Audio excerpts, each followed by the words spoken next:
Well, good evening and welcome to Howe High School. Monty Walker along with Justin White. And we're doing basketball tonight, Justin. Been a while. J-Dub. Uh-oh. There you go. Am I on? There we go. Just like old times. It is. Turn your mic off. We've got nobody to blame, though, this time. Right. Yeah, looking forward to basketball here. Been a little while, but Lady Bulldogs coming in. 3-game losing streak coming in, but trying to scrap and claw their way into the playoff spot here. Got it against a competitive Blue Ridge team. 18 wins on the season for the Lady Bulldogs.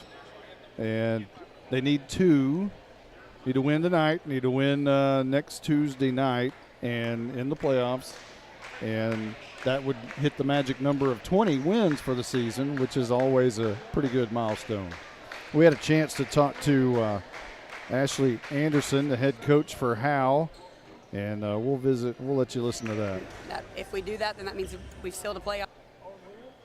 Oh, let's see. Let's go back. There we go. Here with Coach Ashley Anderson. Senior night tonight. You've been here for a while, know a lot of these girls. Is this going to be an emotional night for you?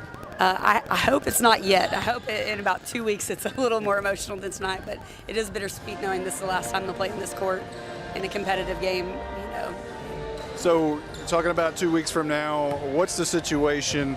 I'm assuming you just got to take care of business. Yeah, we have to win tonight. We can get a win tonight and then go into Leonard on Tuesday and win then we're in, and we'll be the 4 seed. We'll be the 4 seed no matter how things go, but if we win tonight and we happen to lose Tuesday, we'll have to have a play-in with Leonard. So we beat them the first time. We're hoping to go take care of business these next 2 games. That makes 20. That's a pretty good milestone. Yeah, that was the goal that we set at the beginning of the year, knowing, kind of our schedule and what we wanted to do in district. And so, hopefully we can get there. And that, if we do that, then that means we've sealed a playoff spot, so that's even better. So to check two things off the goal sheet from the beginning of the year would be nice. Kendall Griffin got 1,000 points last week. Talk about her and her impact on this team and teams prior to this. Yeah, since she's been a freshman, really, she's been an impact. She's a go-getter and hard worker, and, you never have to question what she's going to do for you every night. But she's really come into her own this year, just kind of found her role as not just a scorer, but she's facilitating the ball really well. Like her assist numbers have gone up, and so such a key piece to what we've been able to do the last 2 years, making the playoffs. And, even her sophomore year, she's a big part of that group too. So, what's the key piece in winning tonight? Rebound the ball and get out early. We got to get off to a good start and put them away early, and hopefully we'll take care of business and get out of here healthy and injury-free, and that's really the key. So. All right. That was head coach Ashley Anderson for the Howe Bulldogs. Starters tonight, they're introducing those right now. And we can't hear that, so we'll just have to see who comes on the floor. Now, we do know the rosters: KK Fordham, Kenzie Baker, Miranda Caro, Avery Wood, Izzy Jackson, Maddie Martinez, Rylan Smith, Shannon Graham, and JoJo Lishesky. I think we've done a Blue Ridge Lady Tiger basketball game sometime in the past. Some of those names seem familiar. They did. So it's senior night, so the seniors are going to hit the floor as starters tonight. That includes Madeline Stewart, although she's sick. So it's kind of like Tristan Williams a few years ago, where she had the knee injury. She couldn't play, but they put her on the court for the starting lineup. Madeline Stewart, I don't think they're going to waste a timeout like they did with Trinity a few years back. The timeouts may come in handy tonight, Coach Anderson said.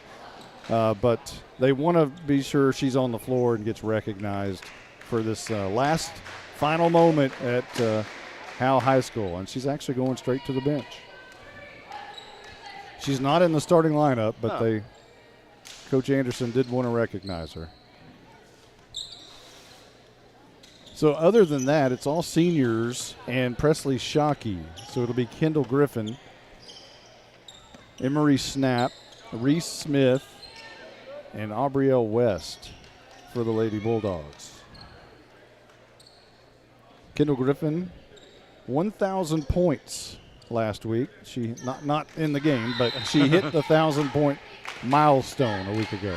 Here's the tip, controlled by Snap. Going to be taken on the far side by Baker.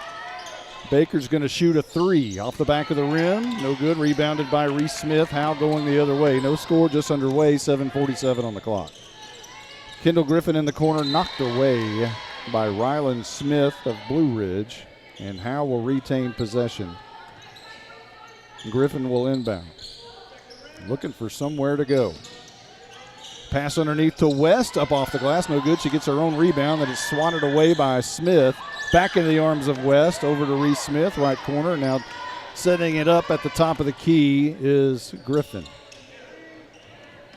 Now in the corner to Snap, underneath to West. There's your first 2 points of the ball game, and it goes to the Howe Lady Bulldogs, up 2-0. Good feed there by Snap to get into Aubrielle West. Her lady was fronting her and fed it right there between her and the goal. So Miranda Caro and Amy Wood will work up top. They pass underneath. Down in the corner once again for Baker. This is off the side of the rim. Rebounded, a good offensive rebound by Caro. And a long 3 off the side of the rim, no good. Again, another offensive rebound. Jackson came down with it, and now Snap takes it away. Going the other way is Kendall Griffin on the run. Easy layup. Howe with 2 more points. 4-0 lead. 6:36 left to go in the first. Bounce pass over to Caro. And a foul is going to be called on Reese Smith.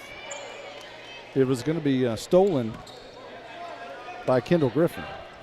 Lady Bulldogs coming out, kind of a matchup 2-3 zone. And when you play in the zone, offensive rebounding is usually an Achilles heel.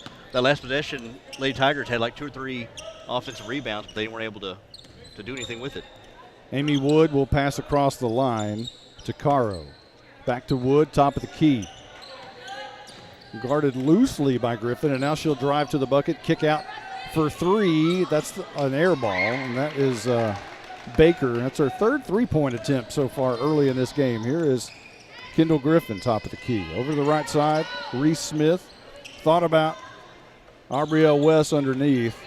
Back up top to Griffin, moving left wing. Swinging it over in the corner to Snap. A pass wide open West off the glass. That one is good as well. Second time Snap has found West underneath the basket. 6-0 Howe, 5:44 on the clock here in the first. Amy Wood, right wing, now back over to Kenzie Baker, left side. Almost travels, but she gets the pass away just in time. Caro in the corner to Baker. Up top, Amy Wood. She's going to drive the lane. Up off the glass, no good, but she draws the foul. And I think that's going to be on Aubrielle West. One of the first times we've seen tonight, the Lady Tigers trying to go into the teeth of the defense, that zone defense by the Lady Bulldogs. Most of their shots have been beyond the arc, and they haven't been able to connect on them.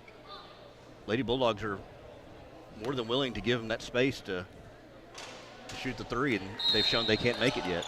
Avery Wood's first attempt rolls off the rim, off the glass, and into the bucket. Their first points of the night. It's a 5-point lead for Howe. Wood's second shot, a high arching shot, rebounded by Snap.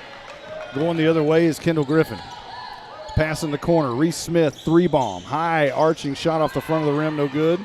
Goes out of bounds, and Howe will retain possession as Avery Wood tried to save it, and she hit the brick wall over there underneath the window. Got up kind of shaking her hand a little bit. Pass to Snap, left elbow is blocked. Rebounded by Lecheski, who's into the game. And a foul is going to be called against Howe, and that's Kendall Griffin.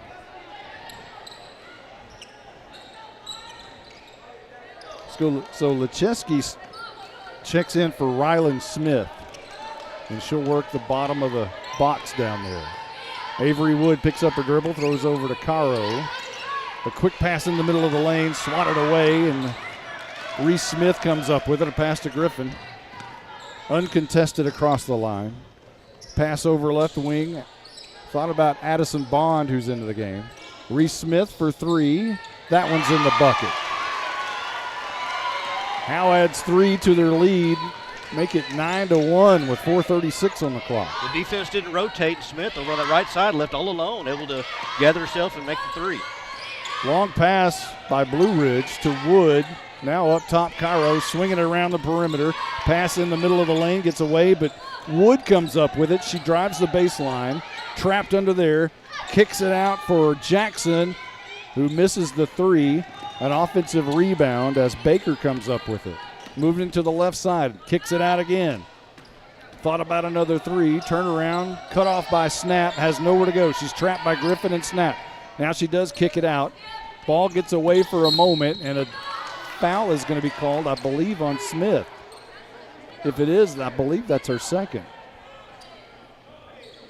I said earlier that, again, rebounding is key when you're playing this zone defense. That's what I think Coach Anderson talked about in the pregame, was rebounding was going to be something they want to focus on.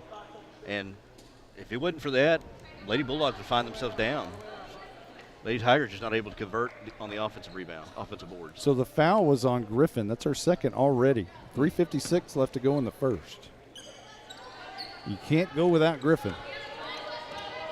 36 minutes a game. Jackson left wing, guarded by Bond. Pass over to the right wing. Caro up, gets her own rebound. Taken away by Reese Smith, going the other way. Ball gets away from her for a moment. Tori Williams, now top of the key, who's into the game. Back over to the left wing. Bond shoots for 3. Front of the rim, no good. Rebounded by Snap. A foul is called. It's going to be against Howe, and I believe it's going to be against Snap. I think it's with Snap kind of over, maybe a push in the back, over the back. To me, it looked like she went straight up and didn't even jump and got the rebound. But it's not what the official said. So Howe already committing a lot of fouls early in this game. Already got 5 fouls on them. So Blue Ridge will shoot with the 5th team foul. And it'll be Jackson, Izzy Jackson.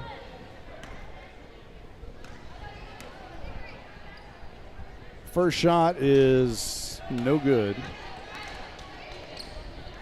3:24 on the clock.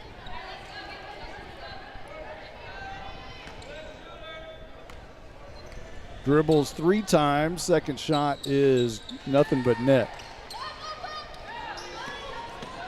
So 2 on the board for the Blue Ridge Lady Tigers. There's a pass underneath the Snap, puts it off the glass.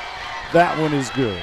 Good job by Snap. Down there in the blocks, got good position on her man and able to drop step, get into the lane and put it up. Jackson over in the corner, throws it in the middle to Jackson. Now a shot by Wood for 3 off the rim. Caro makes a great effort for a rebound. It lands in her teammate's hand, which is Lecheski, and it goes out of bounds off of Howe, and Blue Ridge will retain possession. Checking into the game is KK Fordham for the Lady Tigers, as Baker will check out. Caro up top in the corner. Jackson for 3, no good. They fire up the threes, don't they? It's going to be a travel on the rebound by Fordham. And Howe will have possession going the other way. 11-2, Lady Bulldogs in the lead, 2:46 left to go in the first. Long pass trying to break the press, and it goes out of bounds. It was Avery Wood who swatted it away from Reese Smith. And Howe will have possession on their side, just on the other side of half court. And Marie Snap to bring it in. She throws it to Tori Williams, makes a move, dribbling left-handed. Left elbow, throws it up off the glass, no good. Rebounded by Fordham. And now Cairo will bring it up the court. A pass to Jackson, a throw underneath. Gets away for a moment. And she throws an errant pass that lands in the hands of Presley Shockey. Now back to Emery Snap. Kendall Griffin on the bench. You don't see that very often. Bond up to Snap. And if you'll notice, when Griffin is on the bench, they start to press. They don't press when Griffin has the ball because they can't keep up with her. Yep. Smith in the corner up top to Bond. guarded by Wood, and now to Tori Williams. She dribbles to the top of the key. Guarded by Fordham. Underneath to Presley Shockey. Off the glass, she's fouled by Jackson. That is only the first team foul. I tell you, Shockey, Snap, Aubrielle West, those girls are doing a good job down in the paint. They're getting good position on their man, stealing them off, and then the guards are doing a good job of finding them down in the paint and then letting them go to work, and they've been able to make a living here in the paint and draw fouls. First shot by Shockey is good. You know, a lot of people don't know Presley Shockey's uncle is Jeremy Shockey, former tight end for the New York Football Giants. Second shot off the front of the rim, no good. Swatted away into the arms of Avery Wood. Hesitates for a moment but comes across the line. She'll drive to the right wing, now in the corner. Cut off there by Bond. Long pass in the middle, almost stolen by Williams, but Emery Snap swats away an attempt of a shot by Fordham, and it ends up out of bounds, and Blue Ridge retains possession. Good recovery by Snap. Threw that arm up there and got a finger on it. Jackson to inbound. In the corner, Caro, air ball on the three. Rebounded by Jackson, and now it's going to be a tie ball, as I think that was Williams scrapping around with Jackson there. Blue Ridge will have possession. We're not keeping track of it, but I bet they've jacked up 10 threes here in the first quarter. It seems like it. And not connected on any of them. Yeah, they've got the guts of a burglar. Just continue to shoot.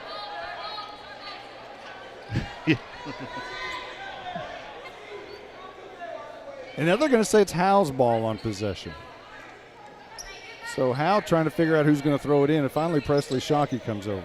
Now you got the press we talked about. Let's see how Lady Bulldogs adjust to it. Shockey to Snap. Snap's going to dribble it across. She beats Lecheski.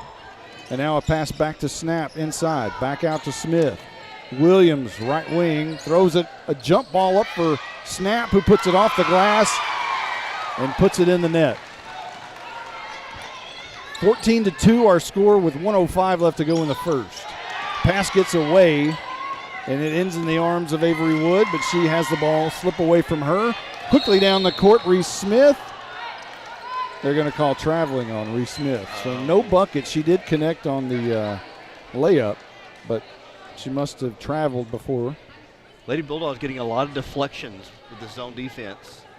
A lot of hands in there. Knock the ball away and just throw this offense for Blue Ridge off kilter. Right wing for Caro, up top for Jackson, guarded by Smith. Pass over right wing, Caro back over to Wood. She's cut off by Williams. Right side, down in the corner, Caro, she ain't afraid to shoot the three. She does, another air ball, rebounded by Williams, going the other way. 27 seconds on the clock. Pass underneath to Smith, off the glass, no good. She gets her own rebound, dribbles out to three. Top of the key to Snap, back to Williams. Guarded by Fordham at the top of the key, moving over to the right wing, back to the top. Passes over to Snap. Underneath to Shockey, it gets away from her. She slapped it to Smith, back to Shockey. Makes one step, turnaround jumper off the back of the rim, no good. Rebounded by Blue Ridge. Lecheski comes down with it and quickly down the court, and the last second heave is no good off the glass by Caro. And that is the end of the first. 14-2, Lady Bulldogs in the lead. It's a little bit of a horse race trying to call basketball going from other sports. I know, Justin. right? Especially if you hadn't done anything like that in a year, or hadn't done football in about 3 months, so 4 months. Yeah, it's been a while. The past several years we've caught some playoff games. Yeah. And we were fortunate enough to do 2 state championship games for South Oak Cliff the previous 2 years, but we're a little bit rusty.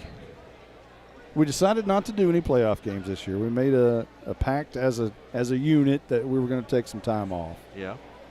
And I think SOC probably wants us back. You know, they're 2-1 without us. Yeah, I mean, state championship game. Who knew we were the luck charm for Right. South Oak Cliff? Yeah. Two white boys from North Texas. Yeah, Coach Todd's going to be calling saying, "Hey, can you get back here?" Missing the pregame selfie and then the pregame interview. The Studio 42 crew. That's right. Getting ready to come back to action. 14-2. We're now in the second period. As Howe will send out Bond, Smith, Presley, West, and Griffin comes back out on the court. So we'll see if it holds true if they press when Griffin's on the court. Griffin's got those 2 fouls, so she's got to be smart. Into the game is Shannon Graham, and she'll inbound to Wood, top of the key, guarded by Smith. Fordham thought about the 3. Now she'll turn around and dribble, cut off, throws it inside to Ryland Smith. It's knocked away by Griffin and goes out of bounds. Blue Ridge will inbound. Fordham will do the duties. Looking for somewhere to go. Pass quickly underneath, gets away, swatted away by Shockey. And Howe will take it the other way. Griffin. Guarded by Graham. About 3 feet away. Griffin just takes off for the bucket. Left-handed layup, no good. Griffin, as she always does, ends up on the ground. She gets up quickly. Going the other way is Wood. Right-handed layup. There's your first true bucket for the Lady Tigers with 7:23 left to go in the quarter number 2. 14-4 as Griffin will dribble left-handed over to Bond, left wing, up top Smith. They rotate. West all alone underneath. Smith feeds her and kicks it back out to Bond. They'll set it back up again. Swing it over to Griffin, right wing. Guarded by Fordham. She'll take one bunny hop over to the right side and kick it out to Bond all the way on the left wing. Underneath to Shockey. Turns, dribbles once, up, rolls in. Shockey do what Shockey do. They were looking for Shockey or West in the middle, and they were rotating the ball around, trying to find an open spot. Finally, Shockey had good position on her man, able to get into her and hit the jump hook. After several passes by Blue Ridge, there's a foul call against Howe, I believe. Tori Williams will check in. Let's see who's checking out. Reese Smith will check out because she just picked up her second foul. Fordham to inbound for Blue Ridge. It gets away again, and here goes Howe the other way. All alone, Kendall Griffin. Dunk it. Left-handed layup. Very fundamental left-handed layup, left leg. 18-4 is our score here. 6:17 and another turnover, and a foul is going to be called on Avery Wood.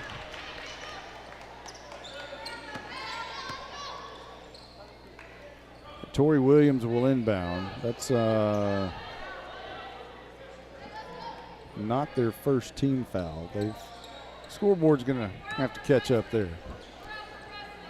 Griffin up top, guarded loosely by Graham. Now she comes up a little bit. Graham backs off, and here's a pass underneath.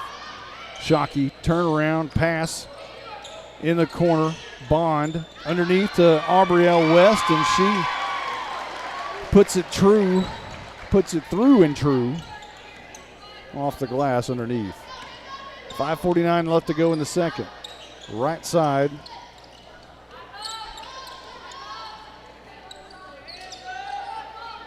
And here is Avery Wood, top of the key.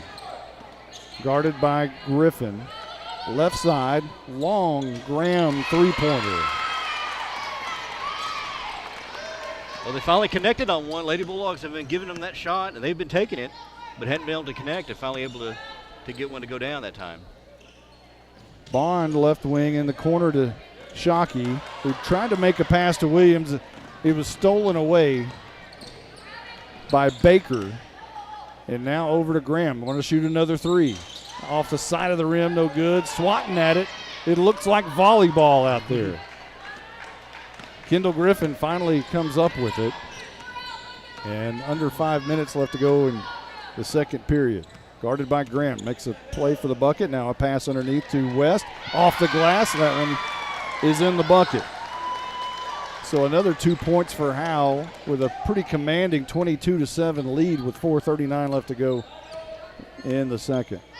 Wood picks up her dribble just on the other side of half court. Long pass back to Wood.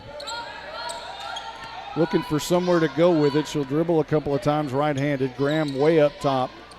A pass to high post. Now right side. Leschewski misses on the three. Ends up in the arms of Wood on an offensive rebound. Back to Graham.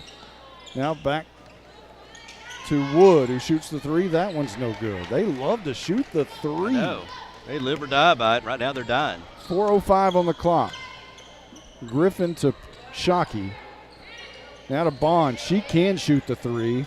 That one's in and out. Gets away. West comes down with it.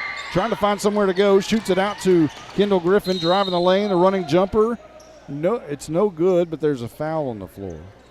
And this one's going to go against Blue Ridge.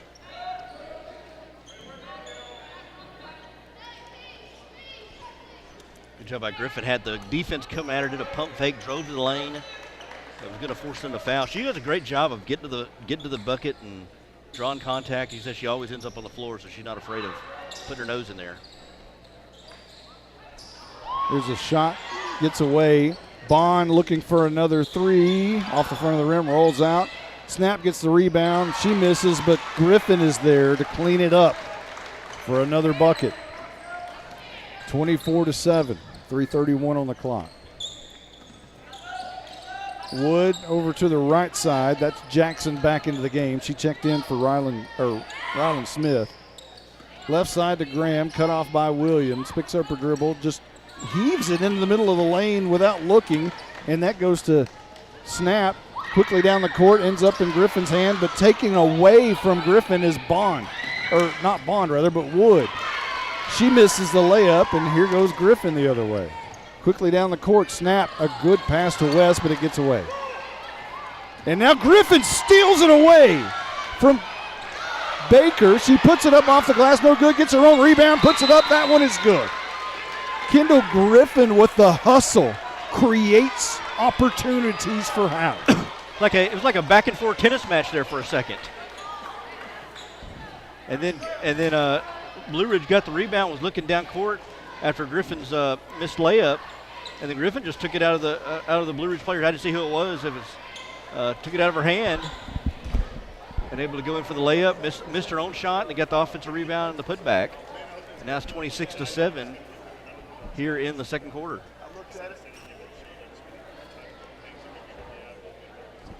Aubrey West with 8 points. Kendall Griffin with 8 points.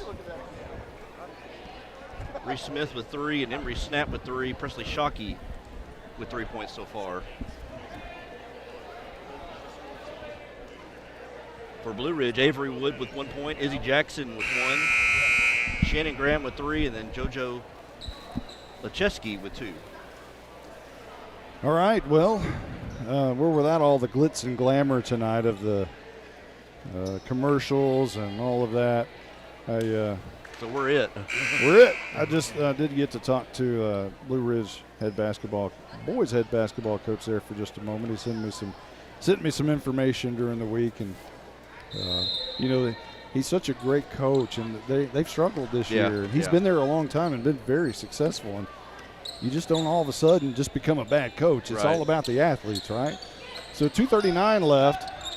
Over left wing, top of the key. Now Graham's going to have it. Pivoting around. Ball gets away from her for a moment. She gathers it. Wood, right side to Jackson underneath. Leschewski off the glass. Fouled by West. The shot was no good, but I believe it was Leschewski who's going to shoot 2 shots here. 26-7. Howe with a very big lead to start with 2.5 minutes left to go in the second. First shot is no good.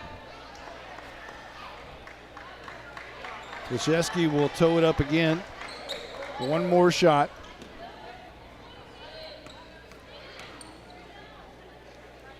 Second shot is good.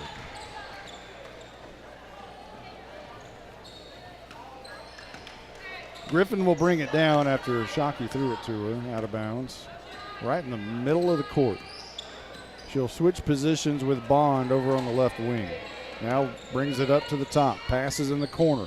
Williams for 3. Have we seen that before? Wow. It was another Williams, but we've seen that before. pick and roll, and then able to find Williams there in the corner to hit the three. Shot there by Jackson. She answers right back with the three of her own. 29-11. Hey, 1 out of 20 isn't bad on threes, right? I'm about to say they start connecting on those, and then you got something to talk about. You right can now, turn it around in a hurry if Yeah. you do. Shockey from the top. She'll throw it in the corner. Williams quickly out to Bond, right wing. Back out to Kendall Griffin.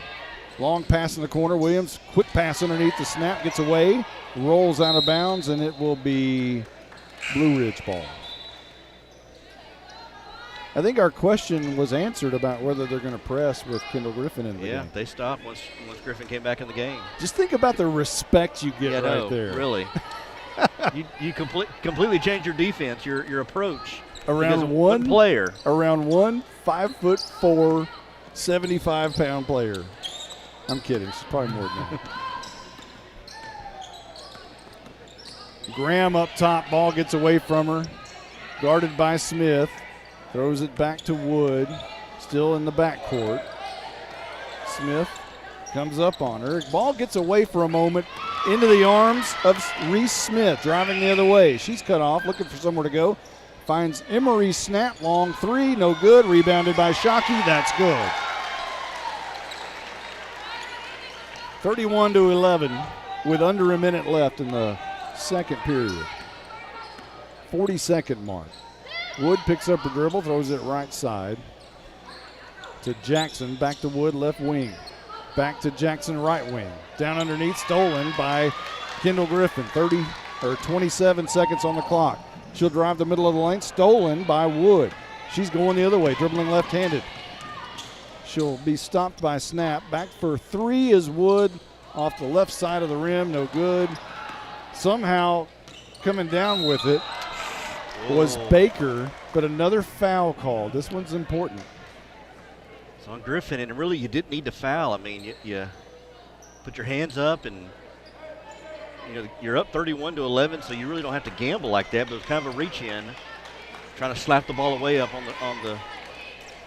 I thought she was in the shoot motion, but tried to slap the ball away and got called for the foul. And so looks like for now, I'm sorry, yeah, Coach Anderson puts her on the bench. 9 seconds. In the corner, Jackson going to make her way to the bucket, pull up jumper off the back of the glass, and that's good. Under a second, and the last second heave by Williams is no good, and we are at the half. I've got a 31-13 score, Justin White. That is correct. What's your first half thoughts about the Lady Bulldogs, Lady Tigers? Well, Bulldogs doing a great job defensively. Now, some of that contribute to the poor shooting by Blue Ridge. They've shot a lot of threes, and that's one thing you can do against that 2-3 zone of the Lady Bulldogs is a lot of skip passes and keep the ball moving and keep the defense off balance. And you can find yourself some open shots. You get some offensive rebounds out of it. Problem is they haven't been able to do anything with it. Hadn't been able to knock down a shot, hadn't been able to get many offensive or any putbacks with the offensive rebounds. And Lady Bulldogs have done enough. Have caused turnovers as well with some deflections, and then too on the offensive end for Lady Bulldogs, they've done a tremendous job of utilizing their size with Aubrielle West. She's got 8 on the night. Presley Shockey, she's got 5. And then Kendall Griffin has done her share of getting into the teeth of the defense as well. So the boys are warming up, and that's going to be, the Howe boys are going to need a win. Yeah. They really need a win. Lost 2 in a row, is that right? The 2 heartbreakers. Yeah. Well, Bells, it was just kind of, I don't want to say it was an upset because Bells, they were really good that night. They outplayed Howe. They just flat out outplayed Howe. Now, Gunner, Howe led for about 11 points most of the game in the first 3 periods. And then the fourth quarter came, and the Howe Bulldogs went away. Got a bucket early in the fourth and couldn't get one the rest of the game. Wow. They didn't go into overtime? It went into overtime. Another Gunner overtime. We did a Gunner game. Yeah. Unfortunately, Talon Haley was not in the game, or we might have seen the second Jedi moment there. Haley hits it at the buzzer.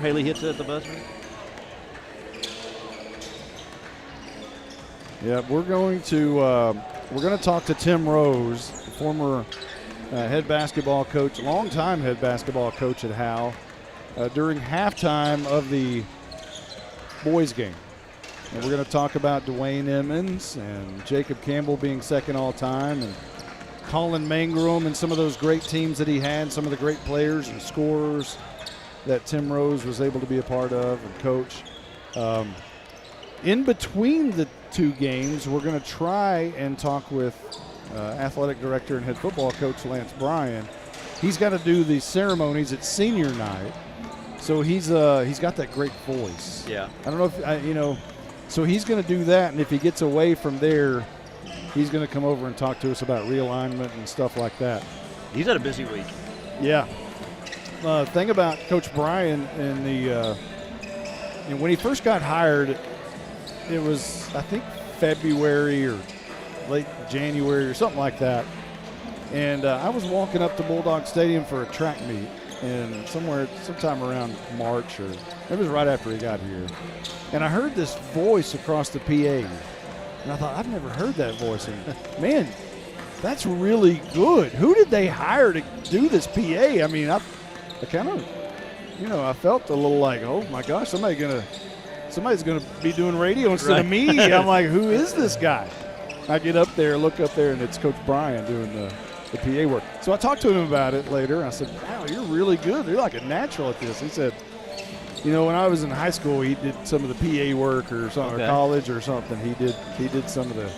I think maybe in college he did the baseball games or something like that. So just PA, no.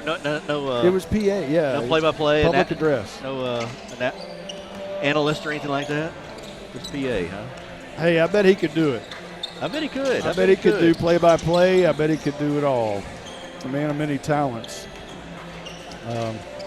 But yeah, the boys basketball game against Gunner had many twists and turns in that game. There was a moment where Noah Riley had a breakaway layup and easy 2 points for Howe, and he tried to dunk it, and it didn't go Howe's way. And Gunner actually got a technical foul on the play, and Gunner turned around and got 2 points out of that. So it was a 4-point swing. That was a pivotal moment for Howe. There was another moment late in the game where Gunner was pressing, and Howe had about 2 or 3 turnovers right before that. They finally got in position to break the press, and Anthony Lauder was about 3 foot from half court. All he had to do was dribble across to avoid the 10-second penalty, and the time got away from him, and he threw the ball back into the middle of the lane, and of course the 10-second rule went into effect, and that really was a momentum changer as well. You can't put the game on either of those two gentlemen because you've got to play the entire basketball game. It's not about 3 quarters, it's about 4. Yeah. So, it's just those things happen. And sometimes when you go through adversity like that, you either fold up tent, go home, or you try to learn from it, and it makes you a better team. And the Bulldogs had a tough week, but hopefully they're able to learn from that, as Noah Riley just dunks it right there. They got some size on this year's squad with Riley and Donahue. Yeah, Donahue can. It's effortless for him to go up with a 2-hand slam. Effortless. It's funny. It's like Howe has every couple of years has 2 6'5", 2 6'6" guys come through. A couple of years it was Eli Wilson and Zach DeFrange, and then now you got Noah Riley and Parker Donahue. And these guys can jump out of the gym. They really can. Noah Riley leads the team in rebounds, and Donahue leads the team in dunks for sure. Yeah. And Jacob Campbell looks bigger this year. He's thicker. He's filled out a little bit. You know, as they grow a little older, you get that. Haley last year was much bigger. Yeah. And the number 1 jersey barely fit him last year. But anticipating a good game from the boys from both sides. When you think about with Howe, I believe I was looking earlier, it's like they had rattled off about 11 wins in a row and then had those 2 losses to Gunner. They had a 9-game win streak. 9, okay. Gunner and Bells had lost those 2 games. So looking like they were going to maybe coast into the playoffs. Now they got themselves in the middle of a dogfight. Well, Pun intended. Yeah, they're sitting 3rd right now. Where had they had won against Gunner, they'd be still tied for the district lead with Pottsboro. So yeah, that was a very costly game. As you see there, the ball was stuck. You know, Howe was warming up. The ball was stuck between the glass and the rim, and Parker Donahue just reached up there, grabbed the rim, swung himself over, punched it away with the left hand. I mean, Howe hasn't had someone who could do that kind of thing in many, many, many years. Yeah, he did that with ease, too. Went up with the right hand, held on, and hit it with the left hand. Yeah. And he and Noah Riley are about the same height. How tall is that, you think? Is it 6'5", 6'6"? I think. Or 6'4"? Well, depends. If you, if you read the scouting magazines, it's probably going to say 6'7" or 6'8". Right. They always add a couple of inches. I'm thinking it's probably 6'6". Yeah. I do think they're legitimate taller than 6'5". Right. Looks like we're just about ready to begin the second half for the Lady Bulldogs. It's a commanding lead for the Griffin girls. Were we able to tally up how many? Yeah. Kendall Griffin lead. Well, Kendall Griffin and Aubrey L. West both have 8. Emery Snap has 4. Presley Shockey has 5. Reese Smith hit a 3 earlier. She's got 3. And then Tori Williams also hit a corner 3. She's got 3 for the Lady Bulldogs. Izzy Jackson leads Blue Ridge with 6. She's got almost half their points. She does. Lecheski and Shannon Graham both have 3, and then Avery Wood has 1. But Coach Anderson talked about in the pregame. She wanted to jump out early. That was one of the keys to the game, that and rebounding. And you can both agree that they've done that with this building this 31-13 halftime lead. Snap will inbound. And she'll kick it over to Griffin, who brings it up, guarded by Cairo into the game. Pass underneath to Aubrielle West, no good. Going the other way, Blue Ridge. Cairo, right wing. Long pass across to Wood. Wood is their Kendall Griffin. Yeah, you can tell too. Cairo has it, guarded by Smith. Picked up her dribble. She dribbled twice. I thought she did too. In the corner. I believe that's Baker, and Baker swings it out back to Cairo. And now Wood in the corner has to get away from Jackson for a moment. Wood now trapped in the corner by Snap. Nowhere to go, and Snap knocks away the pass, and it goes to Griffin. She was in no man's land in that corner, and then Emery Snap with their long arms able to deflect it. 7:05 on the clock in the third. In the corner, Reese Smith for 3. Front of the rim, no good. Gets away, and here goes Cairo. She'll pull up as Griffin and Snap were down there. Wood, right side, right wing, guarded by Smith. She'll dribble to the right, cut off, pass to Baker, and it goes off the hand of Presley Shockey and out of bounds, and Blue Ridge will retain possession. Hello out there to, I think Brad Murphy is listening.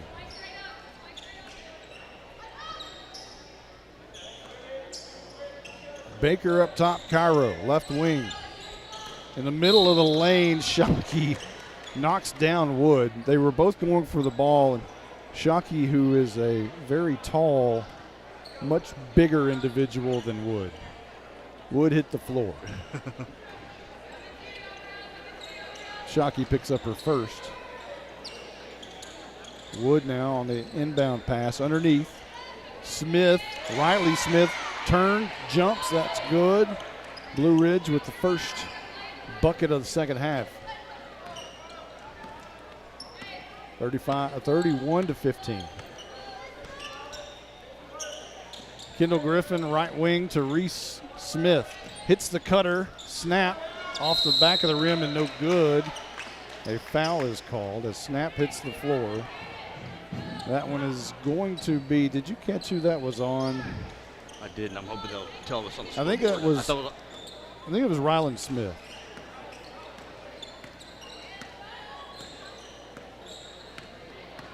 He held up the number 2 in one hand, and that is the only way it could be. Here's a pass right side to Wood. Skips the cutter. Now a long pass to Wood. She's going to try to attack the basket. Makes a move for the bucket. Throws it up for a prayer. Rebounded by Ryland Smith. And now Reese Smith has it for Howe. Going the other way. He gets away from her in a scramble for it. Ball on the floor. Into the arms of Jackson for Blue Ridge. Now Wood's going to take it across. Dribbling quickly. Cut off by Snap for 3 from the corner.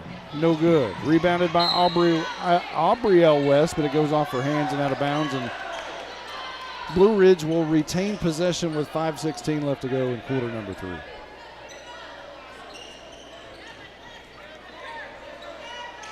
Wood to inbound. Up to Jackson. Right side Wood, guarded by Reese Smith. Top of the key. Right-handed dribbling now Cairo, right wing. A bounce pass. Now it's in the arms of Ryland Smith, who connects. Back-to-back buckets for Ryland Smith. That start you got in the middle of that 2-3 zone, that's the key, is trying to get it right in the middle and then work it inside out and able to find Smith down low. Reese tried to hit Aubrielle West, but Ryland Smith knocked it away and it goes out of bounds. And now West will check out. Who checked in? Addison Bond checked in. Griffin on the inbound to Shockey. Back underneath to Griffin. Stolen away by Cairo. Going from our left to right. Now Baker for the 3. No good. Rebounded by Snap. Into the arms of Griffin. Guarded by Cairo. Long 3 by Smith. Knocked away into the arms of Shockey. Goes quick pass to Griffin underneath. She's fouled and the bucket counts. Underhanded prayer that goes into the bucket for Griffin. And a chance for a 3-point play. Shockey saved out of bounds, found Griffin underneath the basket, and Griffin somehow knifed her way in there and threw up a prayer to get it. It was answered. 2 quick dribbles close to the floor, and Griffin will hammer it home, 34-17. Griffin, go ahead. I'm saying she's leading all scorers with 11 points between Griffin.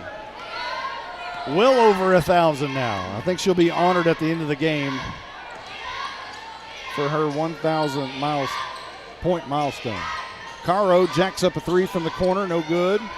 Off the arms of Jackson. And it goes out of bounds, but apparently it's not, as Blue Ridge will retain possession. Izzy Jackson looks to inbound. She does in the corner. Now up to Smith. Cairo. Wood from 3 in the corner. Front of the rim, no good. Rebounded by Ryland Smith. She misses. Griffin has it, and she's fouled. As Griffin sharpened her elbows on that rebound. I know, boy, and I think she took exception to getting fouled like that, too. Sharpen those elbows. Snap to Griffin to inbound, and not much of a press there. She's guarded tightly, but she quickly beats Cairo. A quick pass underneath to Presley. It gets away, or from Presley, Shockey, I should say. And it rolls out of bounds, and Blue Ridge will have possession on the turnover. Big shout out to Michelle Carney into there taking pictures, as she always does all year long. She's here again tonight. Wood over to Jackson in the corner to Baker. Tries to dribble out of Shockey, and Shockey's going to get called for the foul there. Tried to roll around her, and Shockey moved her feet. Otherwise, Baker was in trouble. And now Shockey will check out with her second foul. Tori Williams checks in. Coach Anderson does a great job of just kind of rotating players in and out. Has an active bench.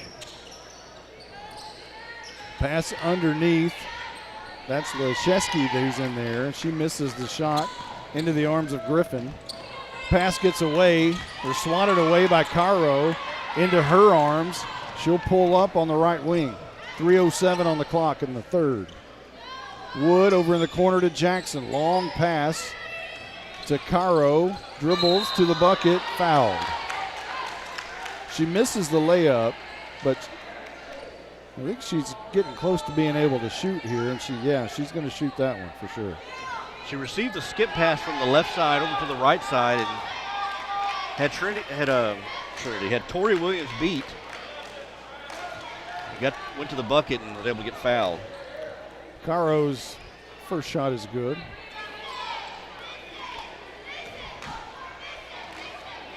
Dribbles twice, second shot is off the back of the rim, bounces up, goes through the net. 34-19 our score. Howe needs to keep the foot on the throat. Seemed to have let up here in the second half. Blue Ridge decided not to guard Kendall Griffin in the backcourt, doing the full court press. Griffin will pass to Addison Bond. Right wing to Smith.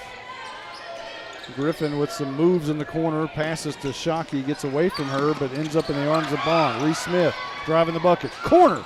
Griffin off the front of the rim, no good.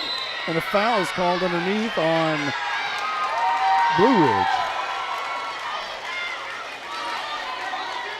And I think it's called on Jackson. Izzy Jackson looks just like Talia Bjorn from Howe a few years ago. A striking resemblance. Griffin, a pass to Bond. In the corner to Griffin.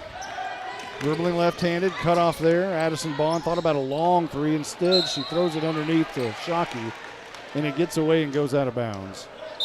And Izzy Jackson will inbound. Checking into the game is Shannon Graham. She'll take the place of Kenzie Baker. Avery Wood dribbles up uncontested. She'll be guarded by Reese Smith as soon as she meets her. Caro back to Wood, thought about the long three, guarded by Williams. Back over to the other side. Graham's going to try to drive baseline. Cut off by Griffin. Up top. Jackson back to Wood, top of the key, back to Graham. Thought about the three. Back over to Wood. Right wing, trying to dribble around that side. Now kicks it back out. Caro, top of the key, gets around Smith, puts it up off the glass, no good. Rebounded by Williams. She'll bring it up herself. Guarded by Graham. She'll switch places with Griffin. With 1:22 on the clock, they slow it down a little bit. They are not in a hurry.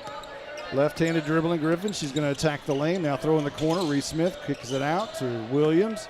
Back up to Griffin. They're going to try it again.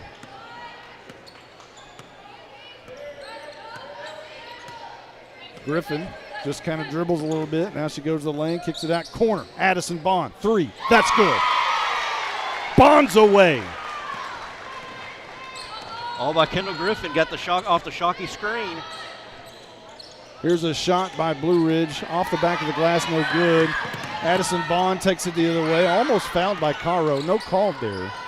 As Griffin will maintain possession top of the key. Reese Smith, is that three? It's off the front of the rim, no good. Fight for a rebound. Griffin has it underneath. She's fouled. And she ends up on the floor. Of course she does. And Kendall Griffin, 12.8 points per game in district, 3.9 assists, 6.3 rebounds a game. She leads in all three categories.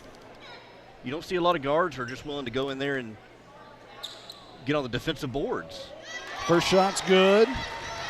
Or offensive boards, excuse me.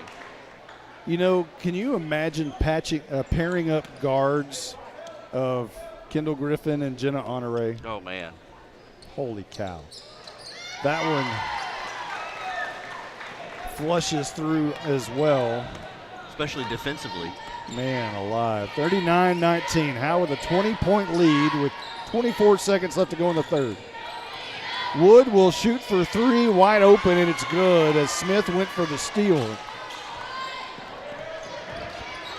Griffin dribbles down, guarded tightly by Caro. In the corner to Smith. Presley, right elbow, and is going to travel. 7.4 on the clock in quarter number 3. 39-22 our score. Howe with a healthy lead. 4-3-2 Wood. Now to Caro. Long three is no good. Air ball short. And we're headed to fourth quarter time in Howe, Texas. Justin Wyatt's been a pretty good one if you're a Howe fan. Yeah, Lady Bulldogs doing a good job here, especially Kendall Griffin's kind of come alive here in the second half. They're up by 17. I mean, I still think they can they should be able to coast here in the last fourth quarter, but at the same time not let their foot off the pedal. If you're up by 17 and lose this game, Kendall Griffin has fouled out, Presley Shockey has fouled out, Emery Snap has fouled out, Reese Smith has fouled out.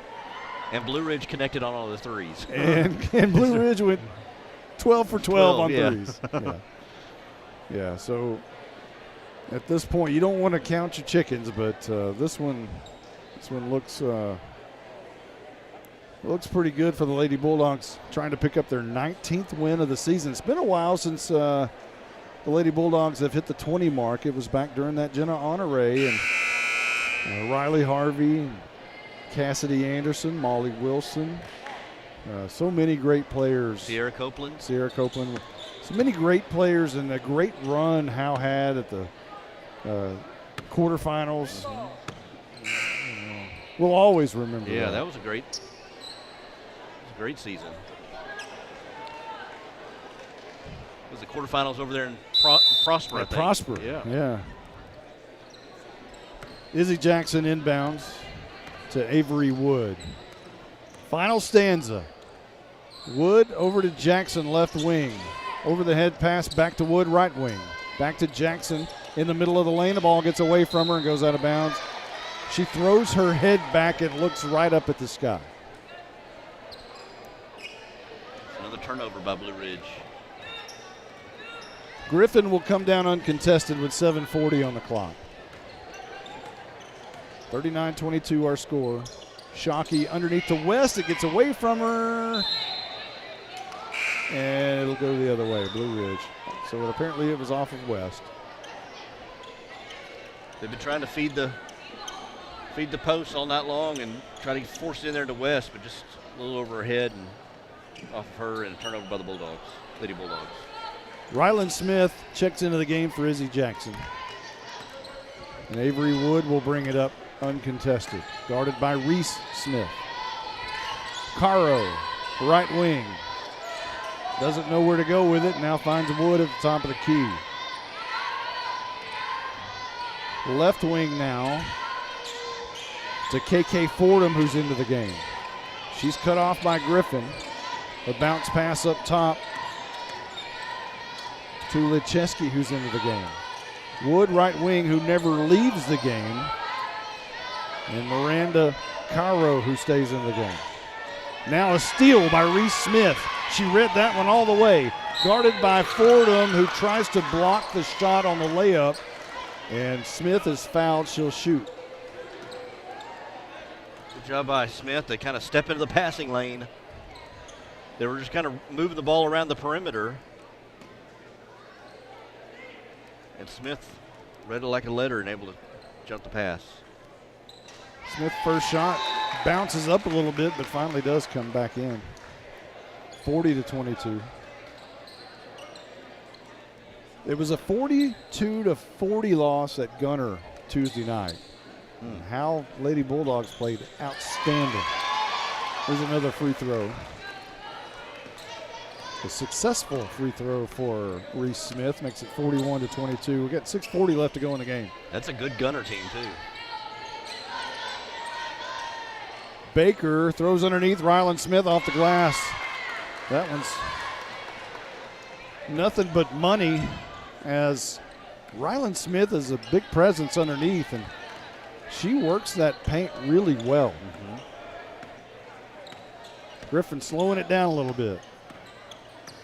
Flips it to Bond, goes top of the key. Rotating to Shockey, top of the key. Now back to Griffin, left wing. She's going to attack the middle of the paint, throws over to West. It's stolen away from her by Miranda Caro. Going left to right, a good pass underneath to KK Fordham. It gets away from her, but it'll go off a Lady Bulldog, and Blue Ridge will retain possession. And Fordham will inbound.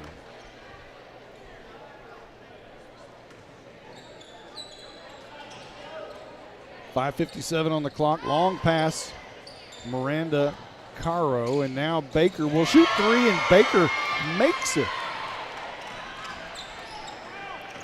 Was it 3 for 20, 2 for 20? 41-27. Odds are getting better every time you shoot. Reese Smith, top of the key, back to Addison Bond. And a foul on the floor will go against Howe. And that one is that Griffin? So I thought Griffin or Snap. I think it's a Snap. It's on Yeah, Snap. it's got to be Snap. That's her fourth. A quiet 4 fouls for It Snap. really is. Timeout's been called by Blue Ridge, I believe. So there's 5:28 left to go in the game. Howe with a commanding lead. Getting ready for the next game. How's going to start their seniors. So Parker Donahue will not get the start.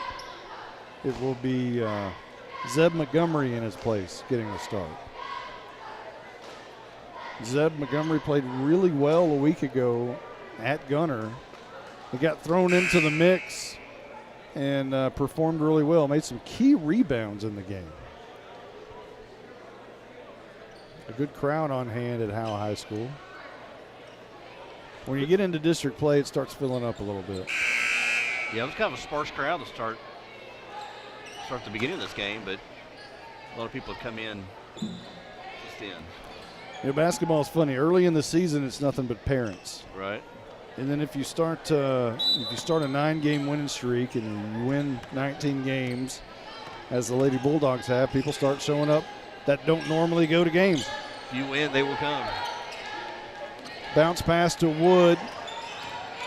She'll drive corner. Baker goes to the elbow. Quick pass, Fordham.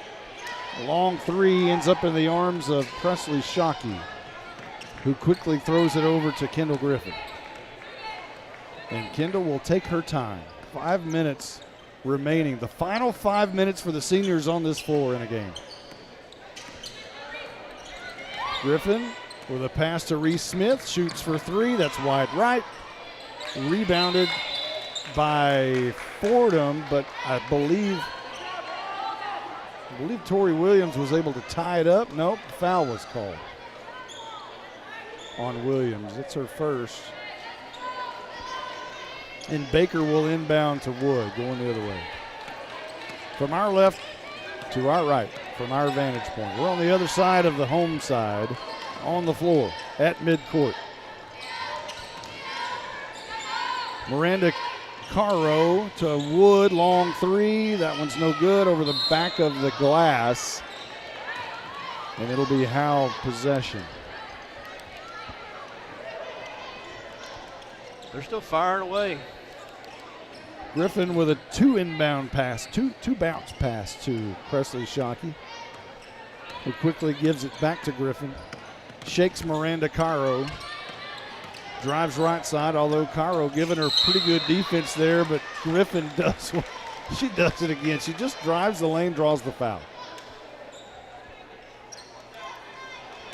I mean, It's almost like she went to the school of Jenna Honoré. Right?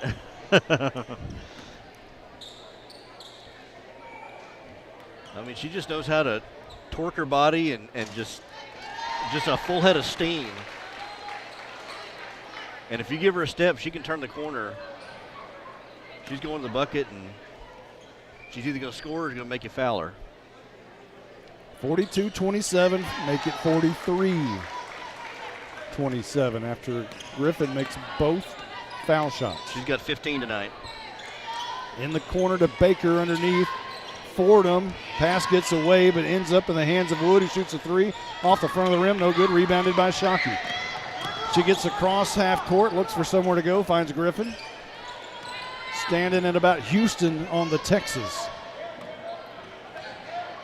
And now we'll dribble right side. Out of the state, into the paint.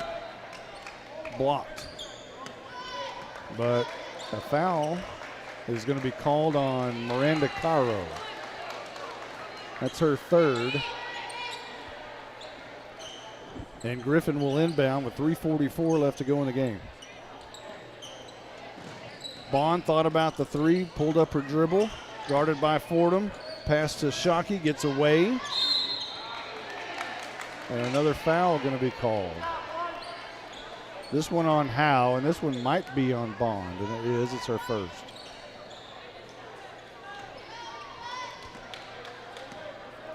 Again, it's senior night.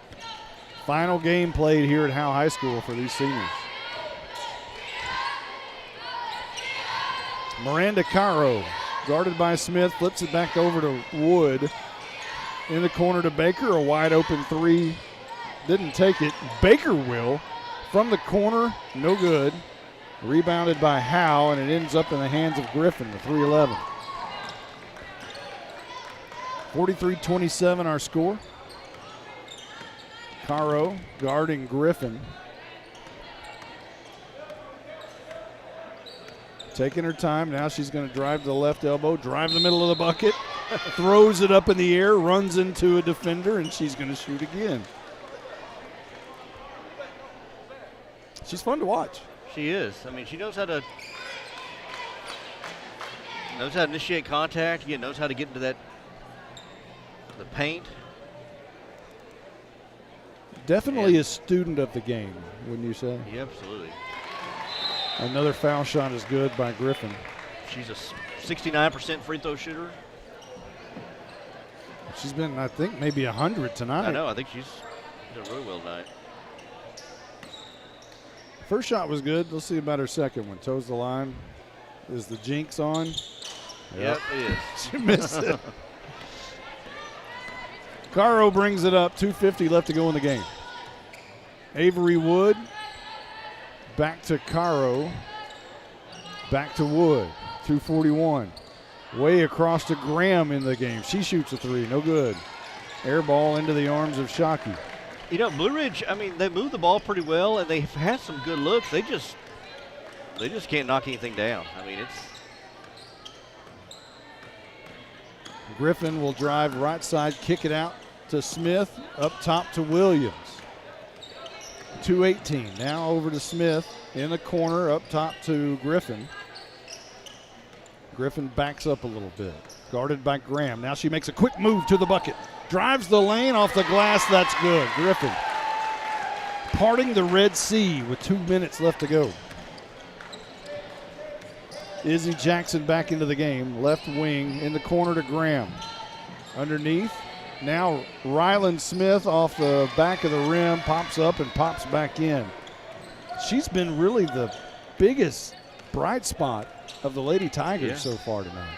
In that paint, she's got 8 points. She did a good job of being active on the boards and in the paint. 46-29 our score, a minute 30 left to go. Griffin, a long pass from across the lane. Up top to Williams, right wing. Now to Snap, top of the key. Left wing to Griffin. And a timeout has been called.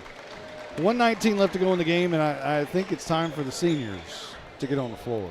I bet that's what this is about, because Ashley Anderson called the 30-second timeout, I believe. Does Kendall Griffin have any colleges basketball-wise, looking at her? Or? I don't know. You know, they're going to say she's way undersized. Maybe, yeah. But if you come watch her play, she doesn't play undersized. I don't think so. I think she plays way bigger than Yeah. she is, and not afraid of anything. You talk about guts of a burglar. Yeah, Kendall right. Griffin has guts of a burglar.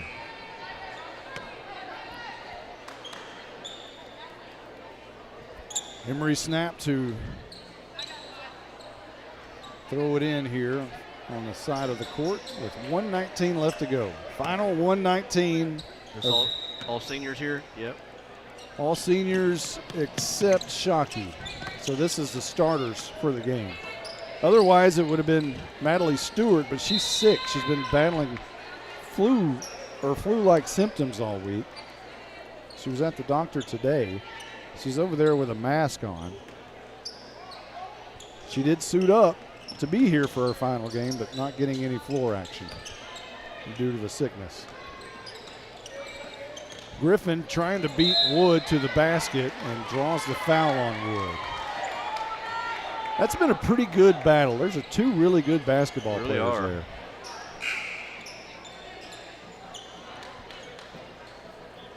Yeah, anytime you have the assignment of Kendall Griffin, I mean, you're gonna you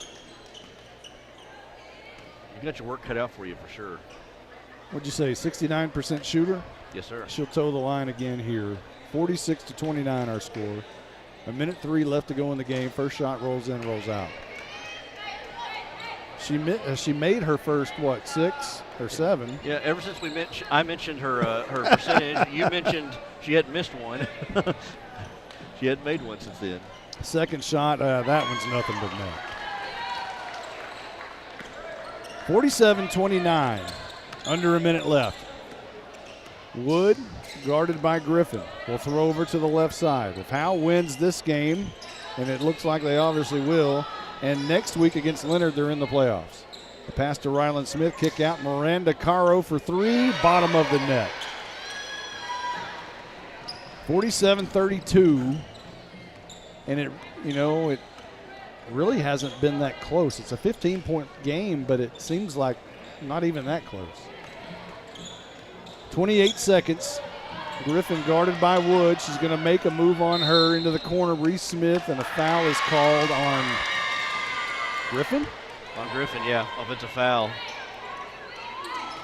Wood kind of fell back a little bit. May have been a little bit of a flop, maybe. Played it out a little bit. Oh, they called that on Shockey. Oh, did they? I'm sorry. Because Wood kind of fell back a little bit when Griffin was dribbling at her, so I thought maybe they called it on Wood. Izzy Jackson, Ryland Smith, Wood to Izzy Jackson in the corner. Gets away for a moment for Graham, overshoots the basket into the arms of Shockey, into the arms of Griffin, and that's it, ball game.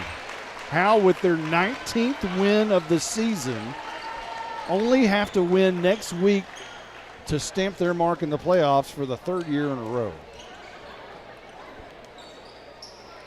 Hats off to the Blue Ridge Lady Tigers. Played excellent here in the final game at Howe High School for the year of 2023-24. Up next, we'll visit with we'll have the Howe Bulldogs.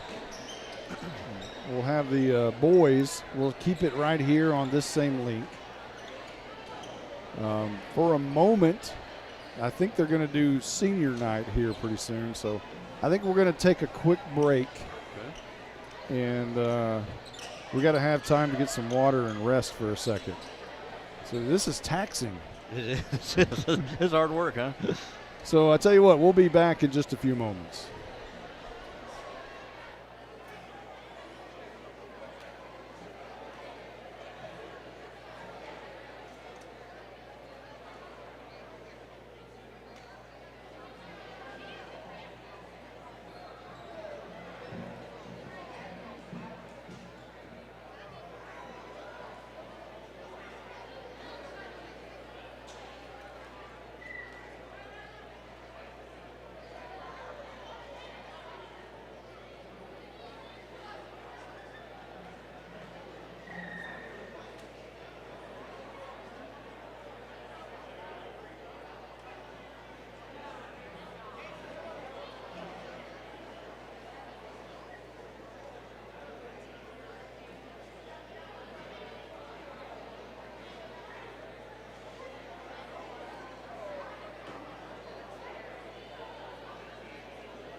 Good evening, ladies and gentlemen.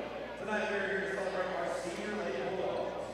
These 5 young women have put in countless hours of hard work and sacrifice into this program. First up is Kendall Griffin.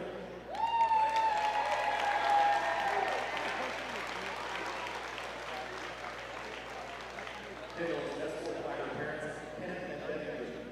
Kendall has participated in basketball for all 4 years. After high school, Kendall is planning on attending Oklahoma State University to finish her bachelor's degree in business and then transfer to Southern Methodist University to study real estate law. Kendall Griffin.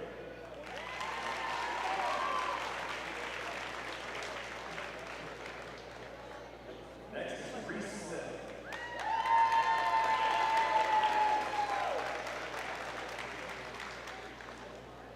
Reese is being escorted tonight by her parents, Carrie Ellis and Sean Smith. Reese has participated in basketball for 4 years. After high school, Reese plans to work as a therapist at a behavior network while attending Grayson College to study kinesiology. Reese Smith. The voice you hear is the professional public address announcer, Lance Bryan.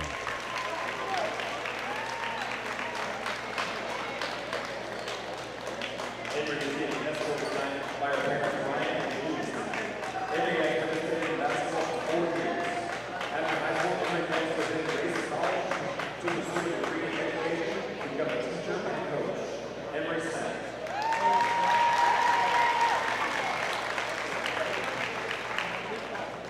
Next is Madeline Stewart.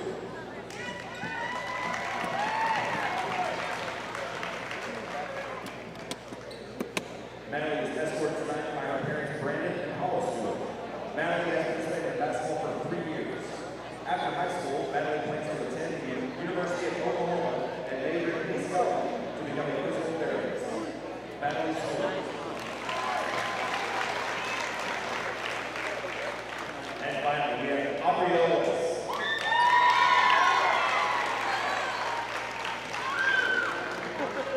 Aubrey Ellis being escorted tonight by her mom, Desiree Seal Logan. Aubrey Ellis has participated in basketball for 3 years. After high school, Aubrey Ellis plans to attend a university to become a pediatric nurse and eventually start her own business. Aubrey Ellis.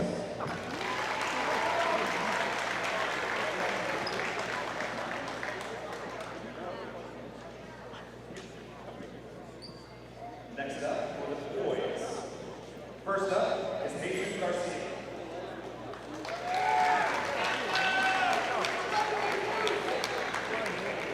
Jesus has 3 years of playing experience and this year has decided to be a manager. In his future, he plans to get his bachelor's degree in construction management or to get his master's degree as an electrician. Jesus Garcia.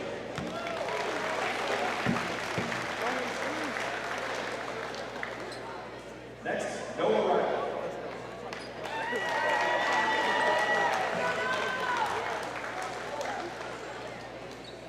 Noah Wright plays forward, and he has played basketball all 4 years while he's been down. In the future, he plans to go to Grayson to start off for 2 years and then transfer to Texas Tech University to pursue a bachelor's degree in forensics. Noah Wright.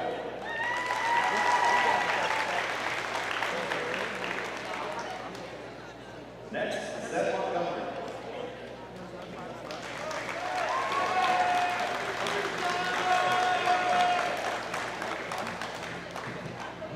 Seth is guard on the team and he's played basketball for 3 years. In the future, he plans to attend Lincoln Tech in Dallas to become a lethal technician. Seth Montgomery.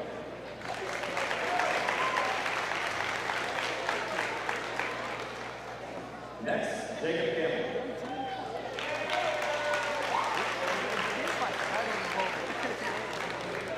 Jacob is a guard and he has played all 4 years in high school. In the future, he plans to play basketball in college, graduate, and play professionally in another country, retire from playing, and come back to the U.S. to coach high school basketball. Jacob Campbell.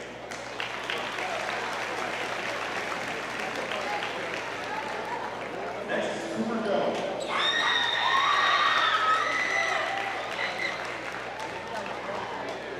Cooper plays post, and he has played all 4 years in high school. In the future, he plans to go to college and enter the medical field, and then find out which path he wants to take from there. Cooper Jones.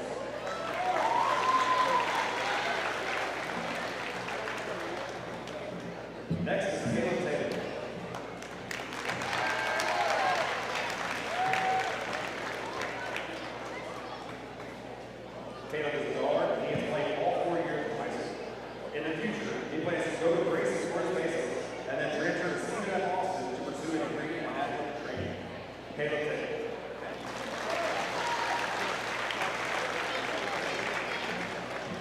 like to thank you for everything that you have done.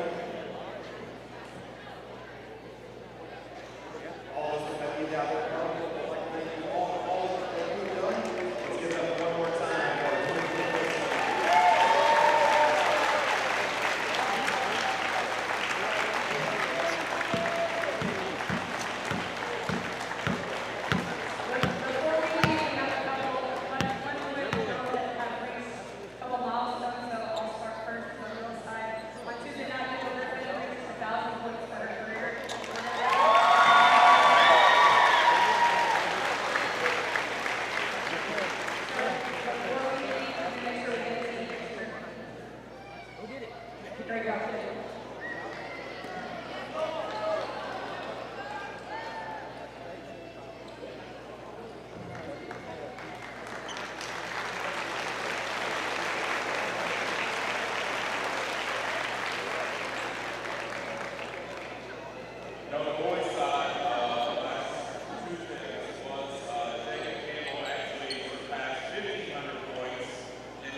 Okay, we are back, and we have this very special guest.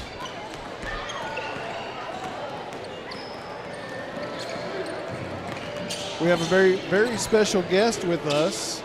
It is the head coach and athletic director. Can you hear me? I can. Okay. Let me turn this crowd mic down a little bit. We have the professional public address announcer, Lance Bryan, with us. We were talking about that during the pregame show. I was telling Justin about the first time I ever heard you do PA was like at a track meet or something. I'm like, who is that guy? I've never heard that voice. You know, what a booming voice. And you were telling me you did something like that in college or something? Or? When I was in college, we hosted a big tournament, and whenever we did that, it was for like a class, and nobody wanted to announce. And I figured out pretty quickly that if I did the announcement for every game, there was a whole lot of other things that I didn't have to do. And so I kind of got over any fears I had then. You know, it's funny, like now that, you know, I'm in an AD role, and I can listen to myself talk on your broadcast. Sometimes I realize I sound a lot more like a hick than I thought that I think that I did. But for some reason, whenever I'm on a microphone, I don't know, I kind of bellow a little differently, and my voice comes across a lot better on there than it seems like it does on anything that you do for me. So I need you to kind of fix my voice somehow. Well, let's talk about football. Big week for you, realignment. Let's talk about that. You know, huge week. You know, the non-district schedule had kind of been in the works for a while, so there wasn't a whole lot of surprises there. You just always worried if you end up in a 7-team, a 6-team, an 8-team, because that changes, some of your middle weeks. We had a scrimmage. We were supposed to scrimmage S&S. And so that whenever they got put into our district, that kind of sent me into I was scrambling trying to find a scrimmage because a lot of people already have those locked up, or you're trying to figure out travel. The district that came out was a surprise. There's always a few projections that are out there, and none of the ones that I saw were correct. And that's happened a few times in my career where I've seen that. But this was, S&S being added wasn't a surprise. Lone Oak being taken out wasn't a surprise. Adding Callisburg, nobody really saw that coming. But they were going to be our Week 5 non-district game before, so we were already planning on playing them if we ended up in a 16 district anyway.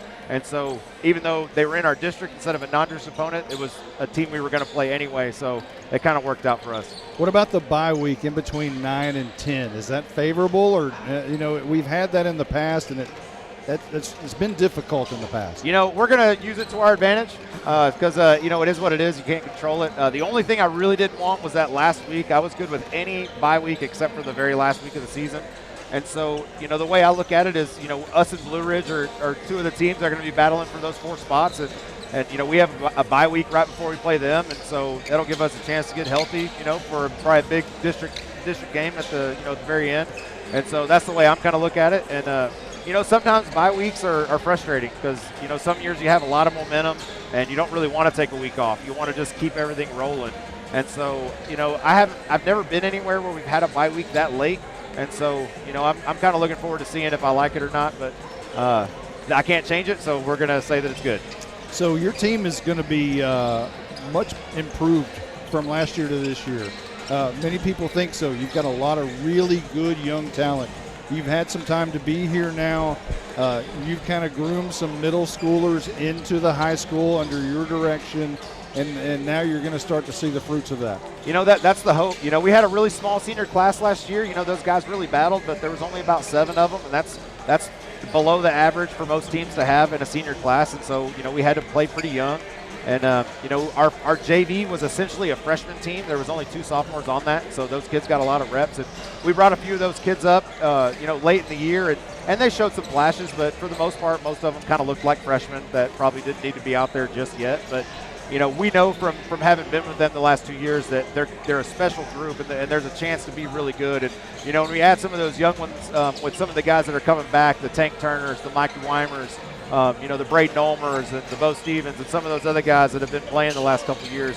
We feel like we're going to have a mix of some guys that, have been through the battles and some guys that are talented but, need some of that leadership. But, there's definitely going to be a huge speed infusion. Just in general, that class is a really fast class. And, when I first got here, they were in 7th grade. And so as soon as I got here, I changed, the way the middle school lifted weights and a lot of that. And we've seen a lot of that already come into fruition. A lot of our freshmen are just as strong as a lot of our juniors, and it's not because the juniors haven't worked hard. It's just that those young ones got that foundation early on, and so we're seeing that start to pay off in the weight room, and we're hoping that pays off in more wins. Every old man in the coffee shop asked me, who's going to be the quarterback?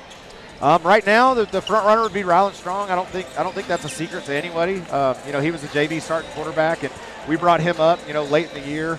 Kendall O'Brien played quarterback on the JV a lot, and he took some snaps in 8th grade. And we're gonna have some other guys, take some reps and make sure that we've got a couple other options. But it's pretty safe to say that right now it's Ryland Strong. But you never know what'll happen.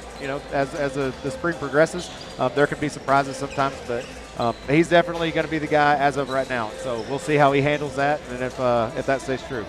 So let's talk a little bit about other sports. You're the athletic director, so you've been watching this Howe Bulldogs basketball team all year long. What are your thoughts on how they've progressed? And they had a bad week last week, but overall it's been a pretty good season. They're a really good team. Both our boys and our girls are both positioned to make the playoffs. The girls, they win this next game coming up here, and then they secure a playoff spot. And that'd be 2 years in a row for them, which is pretty good because they didn't make the playoffs for a couple years there. And so they're doing a great job. Ashley Anderson does a phenomenal job with her basketball program, and really just on the girls' side in general. And Coach Forsyth, he's primed, hoping that he'll be able to secure a 3rd playoff berth in a row for a team that hadn't done that in a long time. And our team is obviously really, really good. We're good enough to beat everybody, but our district is so middle heavy, I would say. There's not really a team that's just hands down better than everybody, and there's not a team that can't beat somebody too. And every team has at least 1 or 2 guys in their team that they could go off on any given night and could beat you. And so, we've definitely got to make sure that our guys go off and we limit the other teams from doing that. But, we feel pretty confident that these guys are going to bounce back after, a rough week last week. And, they'll get this thing going in the right way to kind of finish the year. Coach, appreciate you taking the time to stop by and talk a little football during non-football season. Absolutely. All Absolutely. Right. Thank you, sir. Appreciate it. It's almost basketball time in Texas here at Howe High School. It's senior night for the boys, too.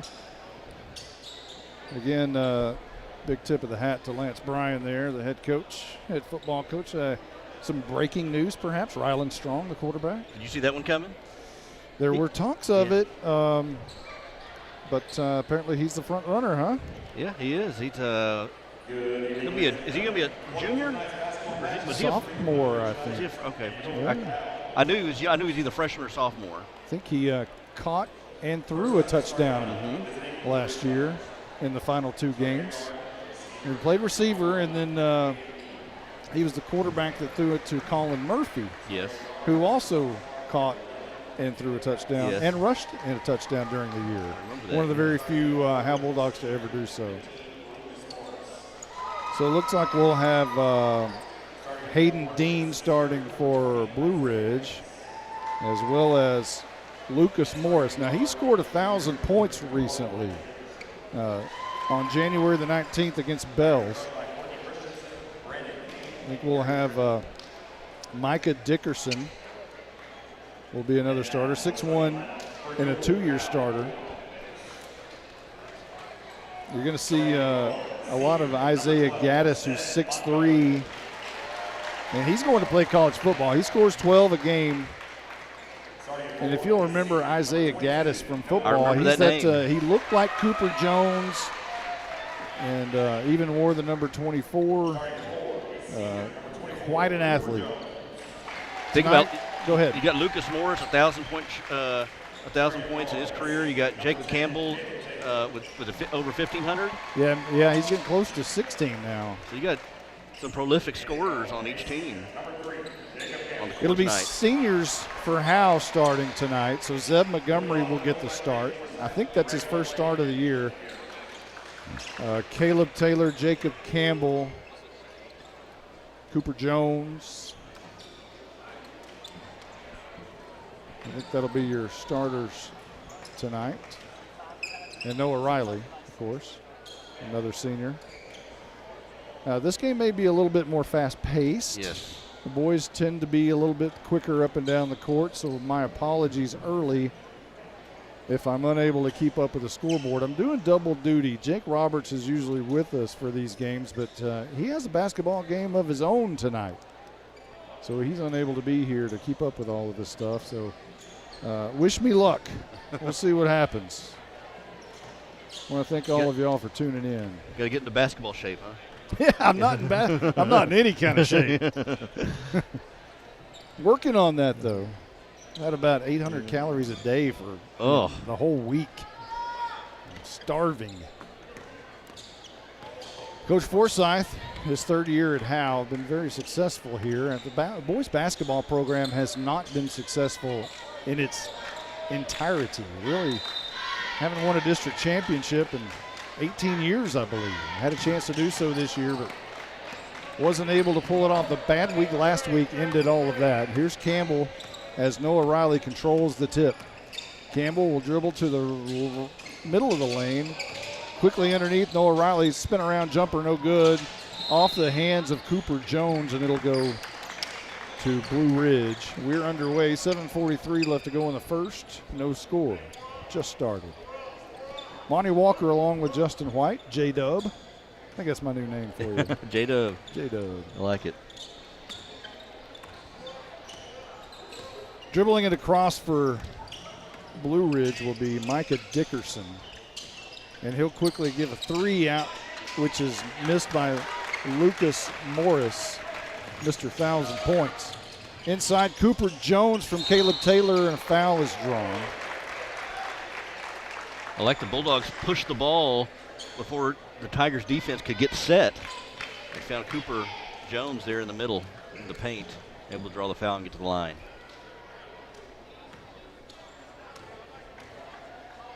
Jones' first shot is good. There's your first points of the game, goes to the Bulldogs. You know, there's a crazy stat out there. that I read that I didn't understand it. There's a second point of the game on the back end of the foul shots. In the NBA, I'm not talking about high school or college, but in the NBA, the first team to score wins the game 90% of the time. Really? Does that make any sense at all? This season or? Oh, all time. Wow.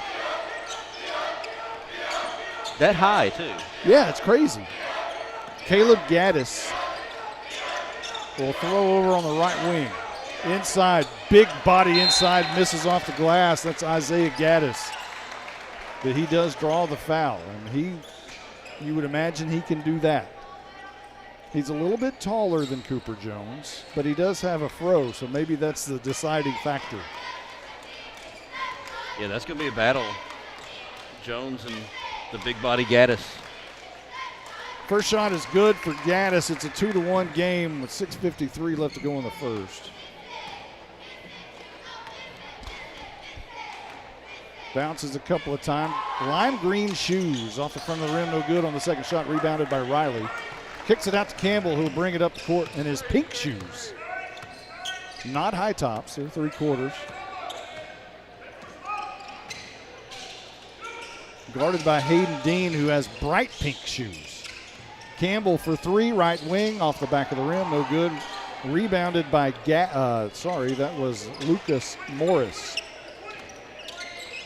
And Dean will bring it down.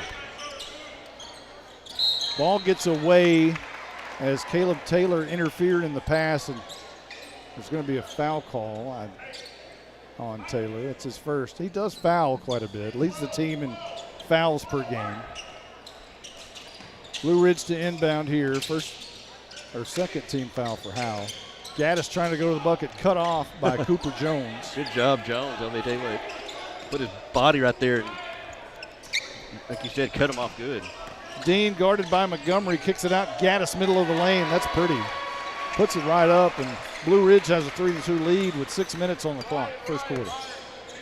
Campbell brings it down, guarded by Dean. Over to Riley, who shoots the long three, and that's way short. Rebounded by Campbell, however, underneath the bucket, and he'll bring it up top. Guarded by Morris, Caleb Taylor, right wing. In the corner, Campbell drives the lane up to Cooper Jones, who's fouled by Dean. Campbell tried to drive the baseline, rather, and kicked it out. And Jones was trying to juke everybody up in the air, and he did get the foul. Pass underneath to Cooper Jones, gets away from him, goes out of bounds, but it's off of Micah Dickerson, and Howe will retain possession. Trailing 3-2 here with 5:30 left to go in the first. Campbell to Noah Riley, middle of the lane, short on the jumper, rebounded by Jones, however. Got to find somewhere to go. He finds Campbell, right wing. Long three by Campbell. Off the front of the rim, no good, and a foul is called on Isaiah Gaddis. Or it could have been on Lucas Morris, one of the two. On Morris. Probably a good thing for Blue Ridge because Gaddis that would have given him 2 fouls. I'd like to say thanks to Courtney Christensen, the head coach of Blue Ridge, who sent over some information to me this week. Ball gets away from Zeb Montgomery. Rebounded gathered nicely by Jones, but he throws it away. Or it was tipped in the air by Blue Ridge. And now Hayden Dean from the right side will dribble to the middle of the lane, guarded by Riley. Now over there on the far side, long pass to Dean for three from the left corner, no good. Rebounded by Jones. Campbell quickly down the court. Left wing. Taylor in the corner, a long pass to Riley. Swings it over to Zeb Montgomery, throws it away, but he gets it back. Riley, Campbell, three. Pink shoes and all, in bottom of the net. Campbell's first three of the night, and they really need him to heat up. They're trying to trap Campbell. The ball got tipped around there, and Campbell found himself open and able to hit the three. Hayden Dean guarded by Riley. Morris back to Dean. Slows it down, dribbles up top, 4:11 on the clock. We're in the first. 5-3 Howe. Morris to Dickerson, back to Morris. 3-bomb, back of the rim, no good. He gets his own rebound, follows his shot nicely, throws it up and fouled. And Campbell can't believe it. Puts his fists together and bends his knees down and then throws his arms up. Not happy. Morris, he almost kind of seemed out of control trying to go to the basket and able to draw some contact. Misses his first free throw. Now got a couple subs coming in. Into the game for Howe is Parker Donahue and Anthony Lauder, 2 juniors. Morris's second shot in front of the rim, no good. Rebounded by Riley, who leads the team in rebounds.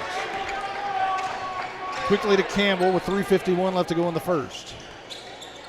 Dribbling through his legs on Hayden Dean from the left side all the way to the right. Now in the right corner. Guarded by Dickerson, a long 3 by Campbell. Left side of the rim, no good. Rebounded by Donahue, kicks it out. Anthony Lauder for 3, that one's no good. That one ends up in the arms of Dickerson. Quickly down the court, left side of the lane. In the corner for Hayden Dean, up top. And now Morris has it. Morris, middle of the lane, gets away. Anthony Lauder with the steal. Quick pass to Campbell, who brings it across. Guarded by Dean. Dickerson comes out, trying to trap him. Over to Riley, thought about the long 3. Gave it over to Lauder. Now back to Campbell, drives baseline, up, and no good on the reverse layup. Donahue with the rebound, Campbell for 3. Bangs through his second 3 of the night, and back-to-back, it's 8-3. Just give him a little bit of space. You don't need a lot, and Campbell's got a pretty shot, able to hit his second 3 of the night. Caleb Gaddis. And a loose ball foul. That one appears to be on Isaiah Gaddis. If that's true, is that his second? I believe so, that is. It's on Morris, and it is his second.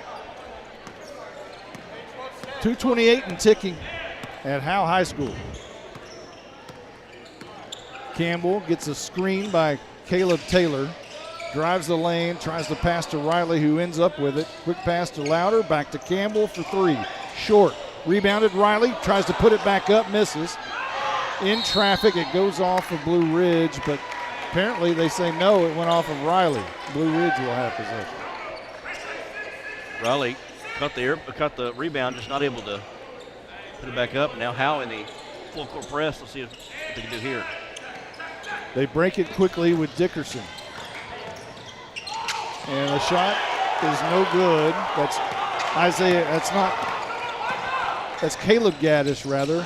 Underneath, a lob pass from Campbell to Donahue goes through his hands and out of bounds. It's a good thought. I just don't think him and Donahue were on the same page as it went kind of behind Donahue. Into the game is Emilio Tenorio. And he's got it right wing up to Dickerson. Guarded by Taylor loosely. And now the bright pink shoes of Dickerson kicks it out to Tenorio. Back to Dickerson, top of the key.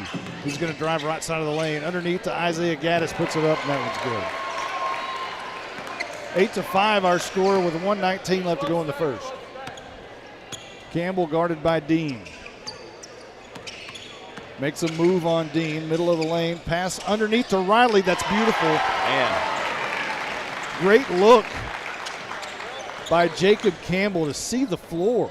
He split the trap, got right inside the three-point line, then threw a laser over on the right block to Riley. Tenorio over to Hayden Dean. Top of the key, guarded by Taylor. Dickerson's blocked by Anthony Lauder. Lauder much smaller. Here's a pass to Donahue, who puts it up on the runner. Howe extends their lead to 12-5 as time is expiring here in the first. Defense turned into offense. Lauder got up on that block. And a good job by Campbell to find Donahue down at the other end with easy basket. 25 seconds on the clock. Tenorio trying to make moves on Jacob Campbell. He's cut off, and here's Gaddis, Caleb Gaddis. Now Dean, middle of the lane. Back out Tenorio for three. Off the back of the rim, no good. 12 seconds on the clock. Dean gets the rebound at the right elbow, kicks it out to Dickerson. Caleb Gaddis with 4 seconds. He's going to try to make a move to the bucket. Left-handed layup, no good.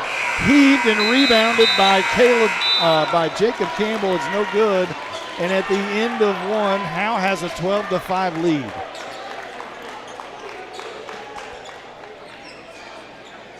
Campbell started to heat up, and that kind of so far has separated the two.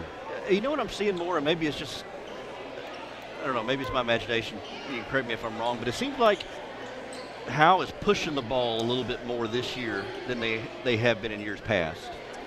Yeah, for certain. They transitioned away, if you will, from the half-court game.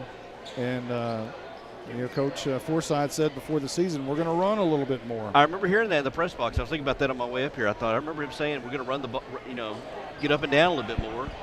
I didn't know if he was serious or not, but apparently I'm seeing it tonight that they're still got their half-court offense, but they're pushing the ball a little bit more. Forsythe, South Carolina basketball influence he did bring that here the first couple of years he was here. Kind of ran that, if you'll liken it to football, it's the slot T of football. It really has been their philosophy, and this year they're kind of spreading it out a little bit and running it, and they've got a Donahue who could slam it home at any time. Hayden Dean to inbound here. He will to Caleb Gaddis. Caleb Gaddis with his off-pink shoes. A lot of pink shoes on the floor tonight. And then Isaiah Gaddis with the lime green. Morris back into the game, drives the lane, puts it up. That one's good. Right through traffic. And Morris, who has 1,000 points in his career, cuts it to 12-7.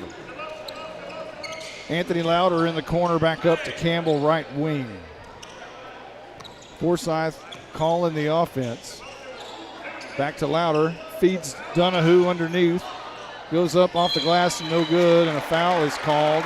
Is that on Morris again? If so, that would be his third. I think it may be on Gaddis, maybe. Let's see. That's on Gaddis. That's his second foul. Isaiah Gaddis, the big one. Yes. Not Caleb Gaddis, the small one. There's a big difference. There is a difference in the two Gaddis boys. Isaiah stands at 6'3", 220. He's a defensive end tight end there for the football team. Donahue misses both free throws, and it remains 12-7.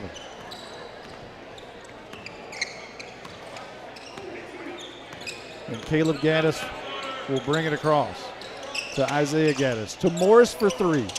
Rolls in, rolls out. Rebounded by Hayden Dean as it went off of Isaiah Gaddis into the arms of Dean. Now Dickerson has it. Bright pink shoes. Guarded by light pink shoes of Campbell. Caleb Gaddis to Morris. Right wing, drives to the bucket, cut off. Taylor was trying to draw the charge. A missed three by Morris underneath to Isaiah Gaddis. He missed that bucket right underneath, and now into the arms of Noah Riley. Campbell will bring it across. So if you take Micah Dickerson's shoes and you wash them with all your white clothes, you end up with Jacob Campbell's shoes. Taylor right wing after a pass from Donahue. Noah Riley top of the key over to Campbell. Long three, roll, flush. 15-7, Campbell, the soup's getting hot. Campbell's got 9 already. 5:55 as Caleb Gaddis wants to slow it way down. Picks up his dribble, now throws it over to Hayden Dean. Guarded by Lauder. Dean turns it over. The ball gets away from him. Great defense by Lauder. Morris will check. No, It's not Morris. Checking in will be Andrew Douster, 6'5" freshman. You don't see 6'5" freshmen very often. Pass to Taylor in the corner to Noah Riley. Campbell again for three. Off the front of the rim, no good. Rebounded by Morris, who just flips it over to Caleb Gaddis. Gaddis dribbling left-handed to the left wing, guarded by Riley. To Hayden Dean, top of the court for Morris. He'll switch it. Guarded by Taylor. Morris cut off by Taylor. Now is going to shoot the three off the right side of the rim. No good. Rebounded by Riley again. Riley, how many rebounds can you have? Pass to Duncan! Woo! Slams it home. 17-7. Donahue running the lanes. And a good pass by Louder. I got my score all mixed up. Let me gather this. It's 17-7. A turnover by Blue Ridge, but a foul is called. And we'll see who that one is on. It's 17-7 with 4:29 left to go in quarter number 2, and Morris hits the front end of the free throws, and he slaps his hands together in haste. Cooper Jones checks into the game. The rebound machine so far tonight. Noah Riley will check out. Second shot by Morris is good. Jones twisted around Hayden Dean, trying to get the rebound on the foul shot, and then kind of smiles and points at him as if he just tricked him. Hayden Dean just looked at him. 17-8. Campbell trying to dribble around Tenorio. Tenorio really scrappy right in his face.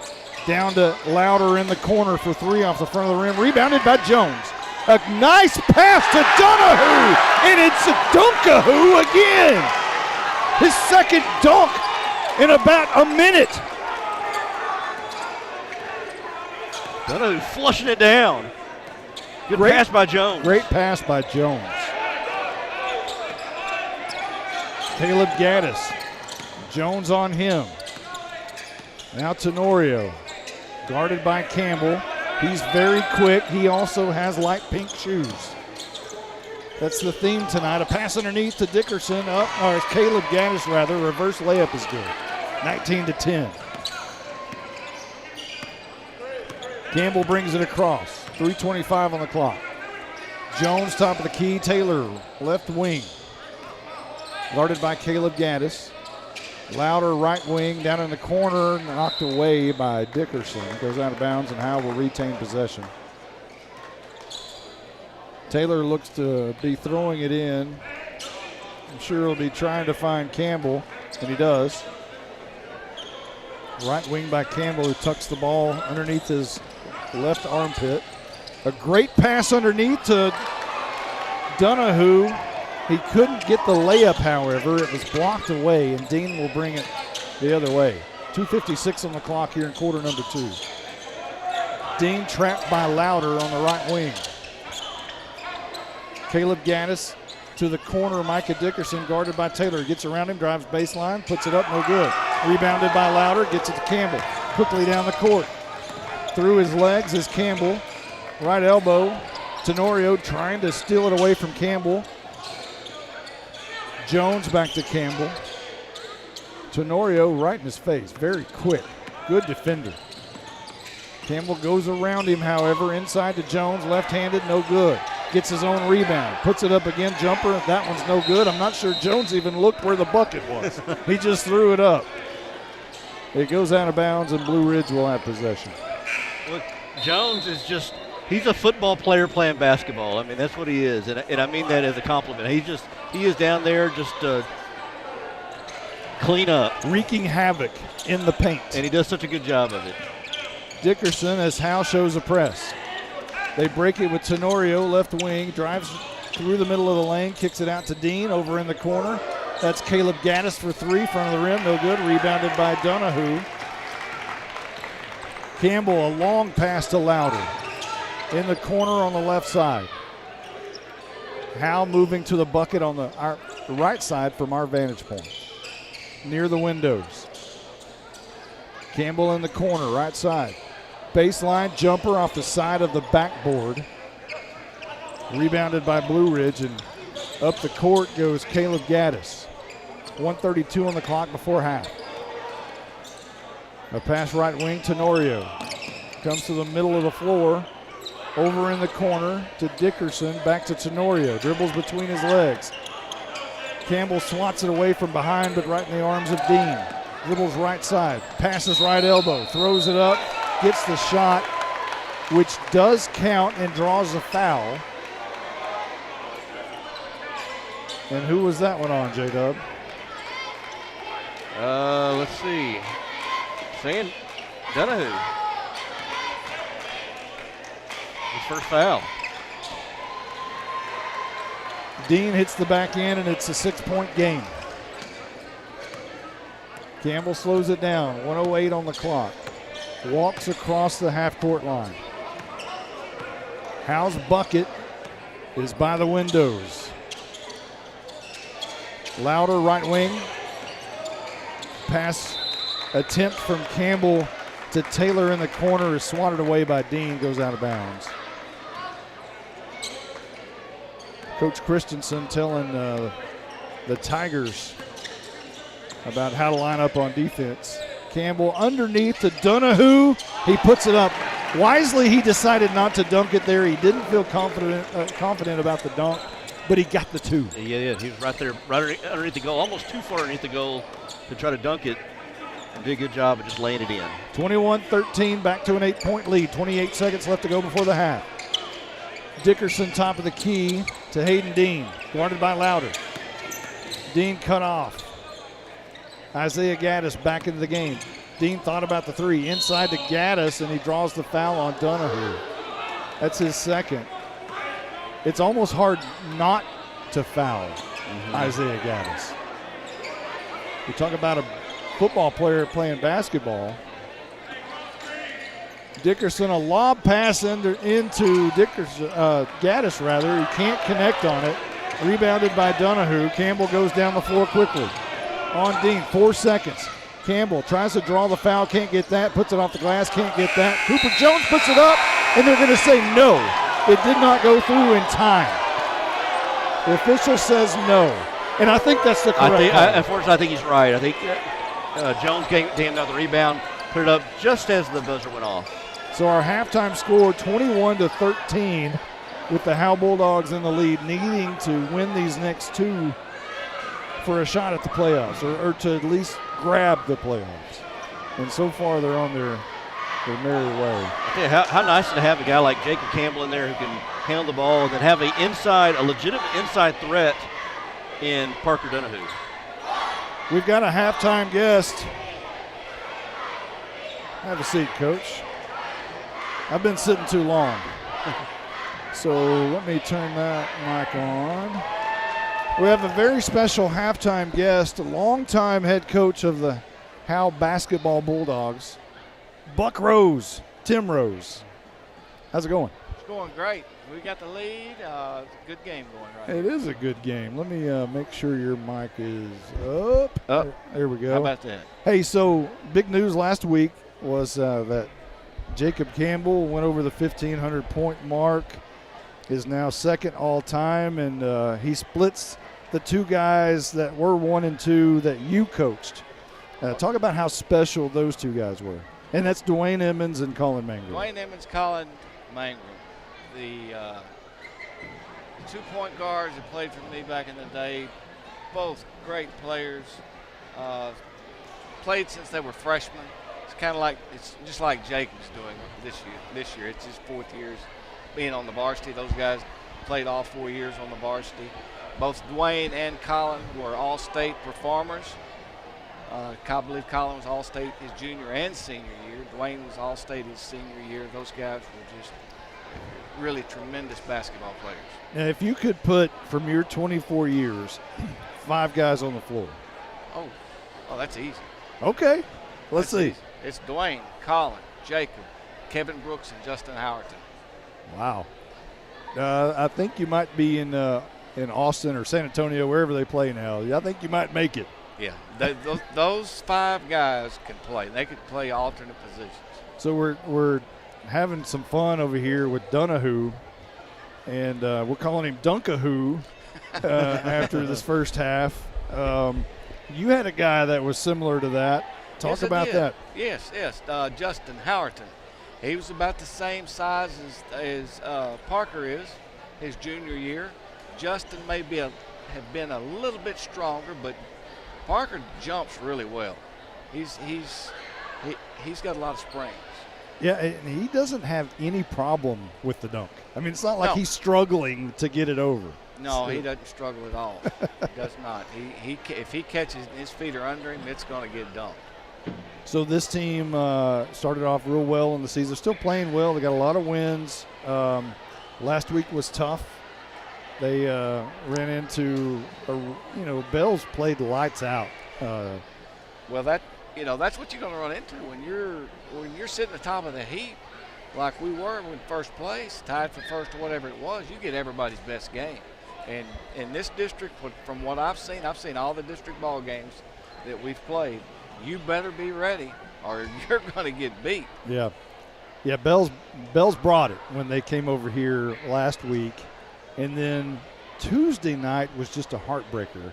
Howe had an 11-point lead during the first, second, and third periods, and then everything just fell apart. The lid went on the bucket. They got hot, got some momentum, and it wasn't just like one kid was scoring.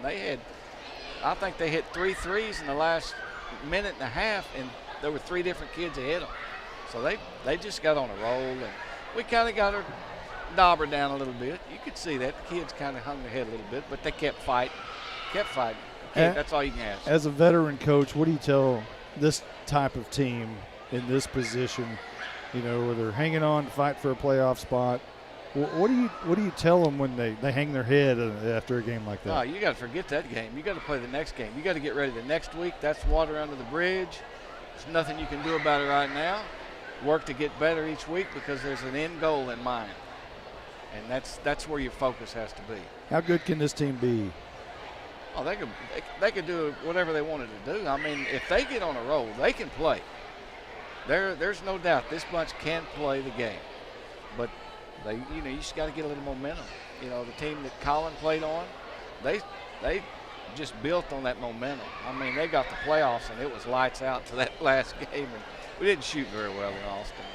But, were there any close calls with that group that went to the tournament during the season where you thought, man, I don't know about? Well, not during the season. During the season, the district competition, I think we averaged 72 points a game and gave up 29 a game. We dominated everybody in the district. But once we got to the playoffs, it was another story. There's a little luck involved. I mean, our second round game, our first game, which was really the second round of the playoffs, we had a bye. We were down 8 going into the fourth quarter against a team that had beat us the year before, who had 4 starters back. And they did the exact same thing they did that fourth quarter that year, except one thing. Old Coach Rose went and got some advice from some veteran coaches, and we went to work, and it worked in the fourth quarter. It worked. We got the lead back. Momentum swung, and we won that one. Kind of the same thing against regional quarterfinals when we played Argyle. Got on the roll. Had to take it to overtime to win it. And we went 9 free throws in a row in the overtime ball game. So you're talking about some close games. Old veteran coaches. You see them all the time down at the Frank Irwin Center. Oh yeah. And it's like a coaches reunion down there. And you go down there and watch the state tournament all the time. And, yep. I was there many years. Yeah. So what was it like hitting the floor for the first time? Oh, let me tell you, because I've been down there for 20-something years in a row just watching. And now to take a team, when I took a team down there, it was pretty surreal. I mean, I'm not going to lie. We had butterflies going out across the court, walked across the free throw line to the bench. We were on the home side with the horn set. And I took just a second, looked around the arena, took a deep breath, walked to the bench, and everything was good from there. Did you want to do the old Hoosiers trick where you measure the floor and tell your kids it's a No, I never wanted to do that. But let's get these Dogs a win right here, and let's get on the rest of the season. Coach, here. appreciate you stopping You by. bet. Thank you, Mike. Thank you, sir. That's longtime head coach at Howe, Tim Rose. His friends call him Buck. You know, that Buck stuff goes back a long way. That was brought in by Joey McQueen. I think everybody calls everybody Buck in that little pack. You know, Coach Simmons and Coach McQueen, and they all, every time they see each other, they go, hey, Buck, hey, Buck. They're all Bucks. Everybody's Buck. Everybody's a Buck. And I still feel like I need to call him Coach, but every once in a while I catch myself saying, hey, Buck. Yeah. Buck. Starting the second half action here as Campbell and company will start with a turnover. 21-13 our score, 7:53 on the clock, quarter number 3. We're just setting up action here in the second half. This Blue Ridge team, they come in district 0-8, but they're hanging around with Howe right now. They're not playing like an 0-8 team. No, they're not. And, you know, one thing you can always say about Blue Ridge, as long as Mr. Christensen is there as their head coach, they're going to be highly well coached. He's been there a long time, had a lot of good teams. 0-8 is very uncharacteristic for him. You can give a lot of that to the district competition as well. Isaiah Gaddis for 3, misses that one, rebounded by Parker Donahue. Gathers it, throws it over to Campbell, brings it across on the right side. Now Howe is shooting at the wall side as Campbell drives the lane, kicks out to Caleb Taylor for 3, off the back of the rim, no good, rebounded by Isaiah Gaddis. Blue Ridge's bucket is on the window side of the gymnasium, and Morris is going to be called. Is that a charge? It's called a block on Campbell, and it was on the floor. Dickerson put up the shot and it went in, but the official called it on the floor. Dickerson, a pass to Morris, is blocked away by Donahue. In the arms of Hayden Dean, a reverse layup, no good. Rebounded by Isaiah Gaddis, who puts it up. That's no good. Noah Riley there, but Parker Donahue finally comes down with it. Anthony Louder deep in the corner on the right side, kicks it out to Taylor. Ball gets away from him into the arms of Dean. Right-handed layup off the glass is good. 21-15 our score. It's back to a 6-point lead. 6:27 on the clock in quarter number 3. Blue Ridge coming out with a little bit more tenacity on defense. Donahue in the corner, not known for shooting threes. He doesn't even look at the rim. Swings it around to Campbell. Left wing guarded by Dean. Tells Noah Riley to come up and set a pick. Campbell, a jumper in and out of the rim. And Parker Donahue, I believe, is going to be called for a foul. Over the back of Isaiah Gaddis. Is that the call? I thought maybe it was on Isaiah Gaddis, and I think it is. Isaiah Gaddis and Donahue were going for the Well, I thought rebound. Gaddis had position, but they called it on Gaddis. That's his third on the big boy. Campbell to Donahue, off the glass, no good. Dean quickly with a lot of speed goes after it and saves it before it goes out of bounds right around the Howe bench. Dean in the corner to Morris. Couple of dribbles, and it's going to be blocked by Donahue. Campbell will take it the other way to our left. We're on the court, on the floor. Opposite side of the home court. Louder for 3 off the front of the rim. That's no good. 5:34 on the clock. Still a 6-point game. Morris goes into Riley, and he's going to draw the charge. As Morris kind of lowered his shoulder into Riley. He did a good job of planting his feet. Yeah, good job, Riley, getting it right in position of Morris. He lowered that shoulder and got called for the charge. His third. Campbell comes up the floor, guarded by Dean. Pink on pink. Taylor, left wing, guarded by Dickerson. Now Campbell, top of the key for three. Bottom of the net. Anybody think that Campbell kid's going to be any good one day? Man. I think we said that about 4 years ago. He's so good, he feels like he's been here for like 5 or 6 years. Yeah, he's like Haley. He is, like yeah. He's been like a 10-year veteran. Caleb Gaddis, now Morris inside of the paint. Back out to Dean, right elbow. Will take it towards Taylor, and he draws a charge. Taylor does a great, Buck Rose was here. Back when Buck Rose was the coach, he charted every one of those, but they called them nose-ups. That was what? Nose-ups. Nose-ups, okay. Drawing a charge was drawing a nose-up. That was an official stat in the Tim Rose handbook, a nose-up. In use, nose-ups. Campbell to Noah Riley, right wing, pulls the three short, but it bounces off the glass and in. Got the hometown roll on that one, Noah Riley. 27-15. You've got to respect his range. Even though he's 6'5", or 6'6", or whatever the book says, he can shoot from long range. Here's Caleb Gaddis driving the lane, misses a left-handed layup into the arms of Campbell. Louder now has it left wing, back to Campbell, guarded by Dean. 4:02 on the clock in the third. Howe with a hefty lead now. And now Louder's pass is stolen by Dean. The layup is good.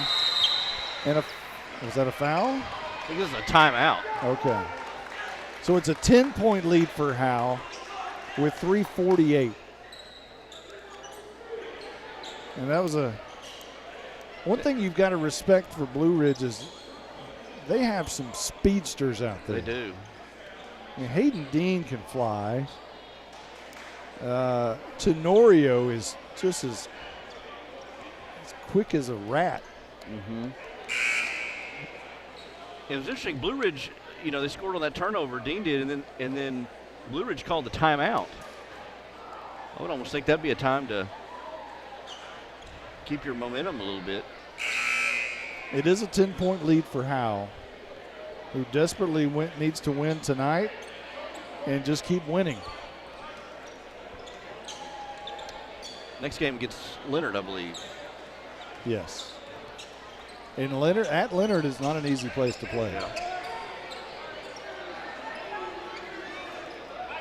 Colby Taylor will throw it in to Jacob Campbell as we're back to action. Near the windows, Campbell will bring it up.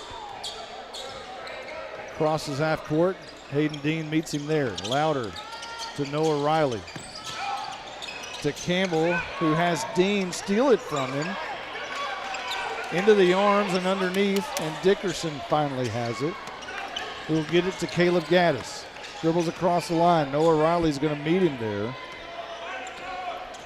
He gets around Riley, throws up an errant shot into the arms of Isaiah Gaddis. It goes off of him, I thought, but Blue Ridge is going to retain possession. It was kind of unable to see because the referee was standing right right my way there. too. Dickerson to inbound, throws it out. Caleb Gaddis underneath.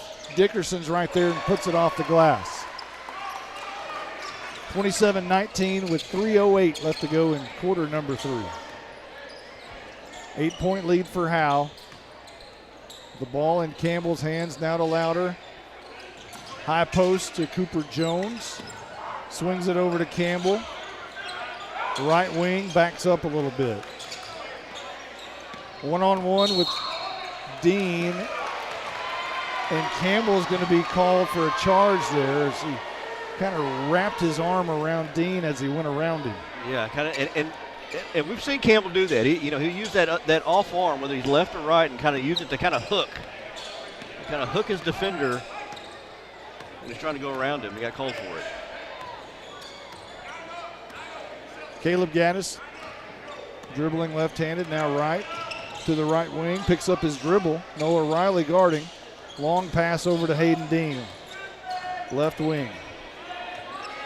Right-handed dribbling. Guarded by Louder. Now Dickerson back to Dean. Moves left, moves right, middle of the lane. Pass gets away, stolen by Campbell down the lane. Left-handed layup is no good, but Cooper Jones is right there to rebound and put it back up. All in one motion. Campbell had a man draped all over him trying to get that layup, but Jones, good job of running the floor and come to clean up. Caleb Gaddis, a pass to Isaiah Gaddis, a lob pass under the bucket. And there's a foul going to be called on Cooper Jones, who is behind Isaiah Gaddis, and big body on big body. That's two football players battling out there in the paint. Lob inbound pass. The shot's no good. Rebounded by Jones. Campbell will bring it up. Left side of the line, or the court rather. Over on the right wing to Louder. Noah Riley, a long three. Left side of the rim, no good. Rebounded for a moment by Louder, and I believe a foul was called on Blue Ridge, and it is. Who's it on? If that's on Gaddis. I think it's on Isaiah Gaddis. It is on Isaiah Gaddis. That's his fourth. And he'll check out of the game, and the 6'5" freshman Andrew Douster checks in. It's a big loss for Blue Ridge. Campbell to inbound. To Donahue. Back to Campbell. Guarded by Dean. Campbell goes to the middle of the lane, puts it up right-handed, no good. Gets his own rebound, puts it up. That one is good, and he's going to shoot for a free throw. Campbell goes to the lane, jump stop, puts the shot up, misses it, gets his own offensive rebound, and able to draw the foul and chance for a old-fashioned three-point play. Campbell on the back end is also good. He's got 15 tonight. 32-19, 1:15 on the clock. Quarter number 3. Caleb Gaddis walks it across the line with 1:08. Riley mirroring him. Tenorio, a long shot, top of the key, no good. Dickerson goes up for the rebound, and a foul is called. There's a lot of fouls called underneath. Tom Riley got called for one. He didn't agree with it. Inbound pass to the freshman, Douster. Now Caleb Gaddis, left side of the lane, and another loose ball foul. This one on Blue Ridge. And this might be on Micah Dickerson. No, it's on the freshman, Andrew Douster. He tried to set a screen. I wonder if it was maybe a moving screen. Or Campbell to Louder. Inside. Right elbow to Donahue. Noah Riley in the corner. Has a steal by Dean, and then Dean fouls Riley when it was a loose ball. Riley got lucky on that one because Dean had stepped in the pass lane, kind of knocked it away. It was kind of a free-for-all, and he got caught sticking his hand in there for the loose ball. Howe's in the bonus, so they'll shoot here. Riley sinks the first one to make it 33-19 with 34.9 seconds left to go in quarter number 3. Zeb Montgomery checks in as Caleb Taylor will take a breather. Riley's second shot, not as successful. Rebounded by the freshman from Blue Ridge. And we have a stoppage in play. Trying to figure out what that is. J-Dub? Substitution? Is that? No, I don't think it's that. I wonder. He went to the scorer's table and then pointed over at the Blue Ridge bench. I wonder if it's some kind of a warning to Blue Ridge's coach. Well, Cooper Jones checks in. Noah Riley checks out. Caleb Gaddis, top of the key. Dribbling left-handed on Jones. Cut off by Jones. Dickerson drives the lane. He's cut off. Here's a steal by Campbell. From one end to the other, layup right in front of the basket. That one is good. The soup's getting hot. Soup's getting hot. A long three as time expires by Caleb Gaddis, and it goes in. Wow. About 3 feet behind the half-court line. A desperate heave makes it a 13-point game. They shoot that from Houston or the Gulf, maybe on the Texas. So that one, it wasn't hugely long, so I'm going to say maybe Beaumont. Sure. You know where Shirt-In Mall was? I'm going to say it was probably around the old Shirt-In Mall on Texoma Parkway. That was about the range of that. Not quite Denison. Yeah. Well, I was thinking, looking at the Texas thing. On the Texas. Yeah. Yeah, it's definitely hill country. Yeah. Isn't that about right? That's about right. Yeah. Somewhere around hill country. 35-22. Our score at the end of 3 as we head on to the fourth quarter. And and Blue Ridge, they needed that. I mean, that puts them down by 13 as opposed to 16 going into the fourth quarter. So put an asterisk by that if something crazy happens in the fourth quarter, as it did Tuesday night in Gunner. I was going to say, did things kind of fall apart in the fourth quarter of that game? Yeah, you're going to see how this team reacts in the fourth after having that complete and total meltdown Tuesday night. And this is where you're probably going to get Blue Ridge's best effort now. This is where you see the press. And again, they have one of the greatest coaches in North Texas, in my opinion, over in Blue Ridge. Caleb Gaddis swatted away by Jones into the hand of Louder. Parker Donahue thought about the bucket, but he turned around. Campbell thought about the three, but Morris got in his face. Campbell will now dribble around the right side. Morris guarding him tightly, even though he has so many fouls. 5 seconds. 5-second call on Jacob Campbell. And whoever, I didn't see who was guarding him, but Jay Forsyth is not happy about that. You don't see that called very often. His bow tie has a frown. Yeah. And you hear him say, that's bad. Another official. I think they're not happy with if Coach we heard Forsyth. If we heard it, the officials may have heard that too. So they're going to give a warning, perhaps.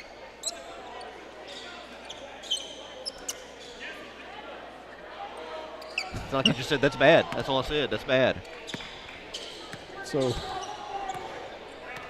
all of that, and Caleb Gaddis will bring it across the line. 35-22. These officials are keeping it tight. They're not letting. It has been a tightly called game. It has. Great pick and roll there. Morris still trying to find the bucket. That one's no good. And Cooper Jones with a massive flop will be called for a foul with his mouth wide open and his palms to the sky as he hit the ground on his backside. Right there in front of the window, had his mouth wide open on how could I be, I'm on the ground, how could I be called for the foul? Morris, right elbow, takes a step back. Now to Dean, who will drive the middle of the lane, kick it out. Caleb Gaddis drives the middle of the lane himself. Blocked by Donahue. And Donahue just smiles. 7 minutes left to go in the game. Howe with a 13-point lead. Dickerson to inbound. Zeb Montgomery in his face. Isaiah Gaddis back into the game. Dickerson moving to the left wing as the big body Gaddis put a pick on Zeb Montgomery. Gaddis inside goes up. That's blocked by Donahue. And now Cooper Jones comes down with it.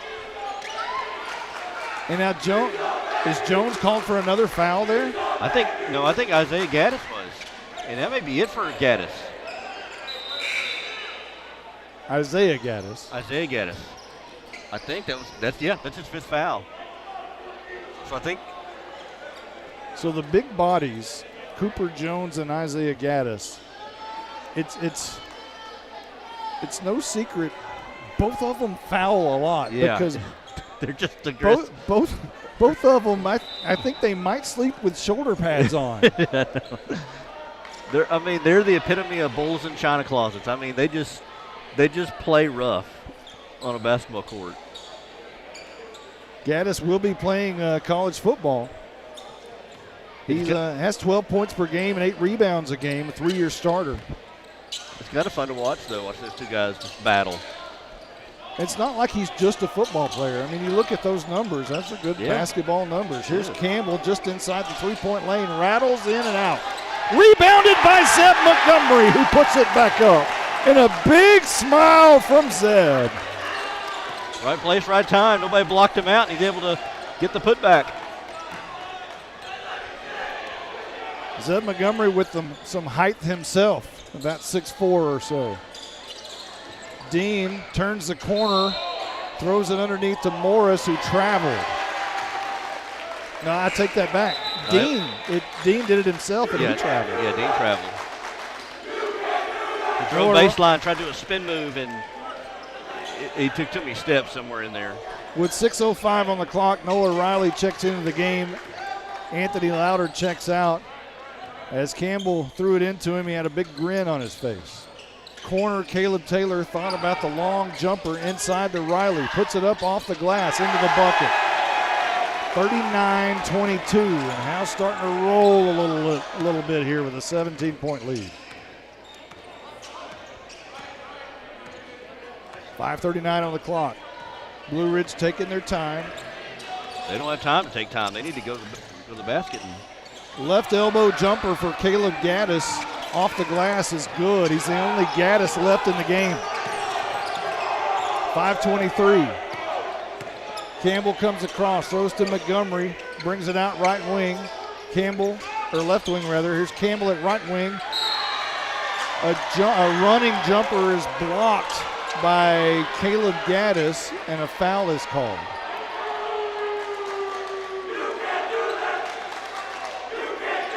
I'm honestly not sure that was a foul. I don't know either. The official made a motion like it was a blocking foul. If it was anything, he may have hit him on the wrist, and I think it was a block though. I might have to disagree with that foul call, but who am I? I'm over here on the floor just looking. Campbell with his second shot as Howe moves up 41-24 with 5:12 left to go. Campbell is such a good free throw shooter. I don't know if we talk about that as much, but he's a tremendous free throw shooter. A good shooter, period. Yes. From anywhere on the floor. Caleb Gaddis, rather, to Dickerson, top of the key, guarded tightly by Zeb Montgomery. Hayden Dean drives the middle of the lane.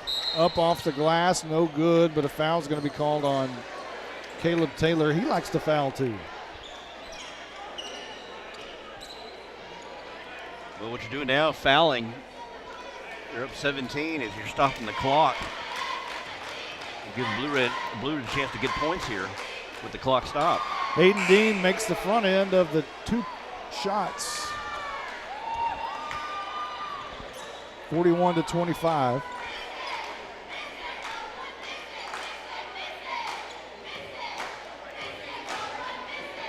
Two dribbles for Dean, and the shot rolls in and out, rebounded by Donahue. And Campbell will bring it up, guarded by Dean. Dean puts a little bit of pressure on him. Throws it to Noah Riley, thought about the three for a moment. Throws it away into the arms of Morris. Quick pass to Dean. Runner is good. 41-27, 4:21 left to go. Dean, who has Energizer bunny type reflexes and the ability to just keep going. I don't think the kid ever gets tired. He needs it to go against Jacob Campbell. Campbell's going to drive right past him here, however, and stops and pops from the free throw line. Campbell, so smooth. And a steal by Caleb Taylor, but he misses the layup, and it ends up in the hands of Dean. Golden opportunity there for a quick, easy 2 points. Here's Morris in the paint, no good. Rebounded by Campbell. 3:42 left to go in the game. Howe with a commanding 16-point lead. Shot by Campbell for three, and he drills it from the left wing. 46-27. Blowing it wide open now. I think the soup just boiled over. Dean, right wing. Tenorio in the game. Left-handed dribbling. Another sub into the game is Eli Zuniga. Dean's going to drive. Draws the charge. Noah Riley, another nose up. You know who likes that? Buck Rose. Buck Rose. He come in averaging 0.1 charges per game. He got 2 tonight so far. Parker Donahue checks out of the game. And Cooper Jones checks in. A lob pass as the press is on Howe now. Campbell will beat it by dribbling through it. Right wing, 2:53 left to go in the game. Dribbles out near half court. Guarded tightly by Dean. Right in his bucket. And talk about bucket. Jacob Campbell drills it again.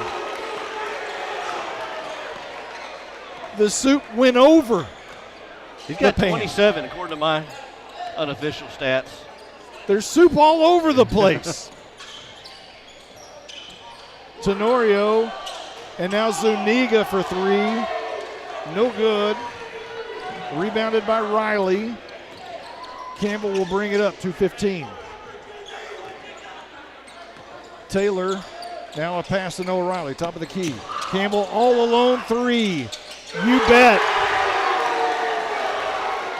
There ain't no soup left. It's all out of the pan. It's runneth over. It's all over the floor.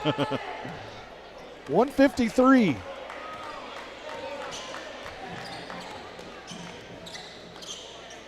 Tenorio to Hayden Dean. Spins around on Riley. Trying to go to the bucket. Cut off by Jones, too. Morris, a deep bomb for 3 off the back of the rim. No good, off the top of the backboard, and it rolls off, and Howe will have it inbound underneath, 135. Campbell will bring it up slowly. Clock rolling at 130. Left-handed dribbling. Dean backs off a little bit now. Jones moves up to set a pick. Over in the corner to Taylor. Guarded by Zuniga. Heat check. Campbell and Dean at the very top. Campbell works around him, throws it underneath to Zeb Montgomery, who wasn't ready for the pass. Zeb was blocking out, and he just knew Campbell was going to shoot it. But Soup with a sly pass that Zeb wasn't ready for.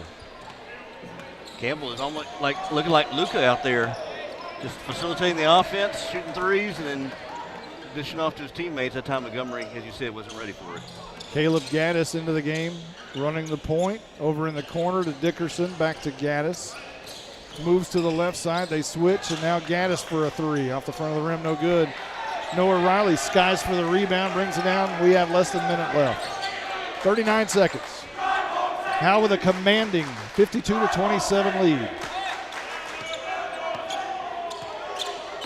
Campbell moves to the right side, and a foul on Cooper Jones. An illegal screen, I presume, because there's no one else around him. That had to be the call. 28 seconds, 52-27. Interesting calls tonight. They've had a couple of moving screen calls. We had a 5-second call.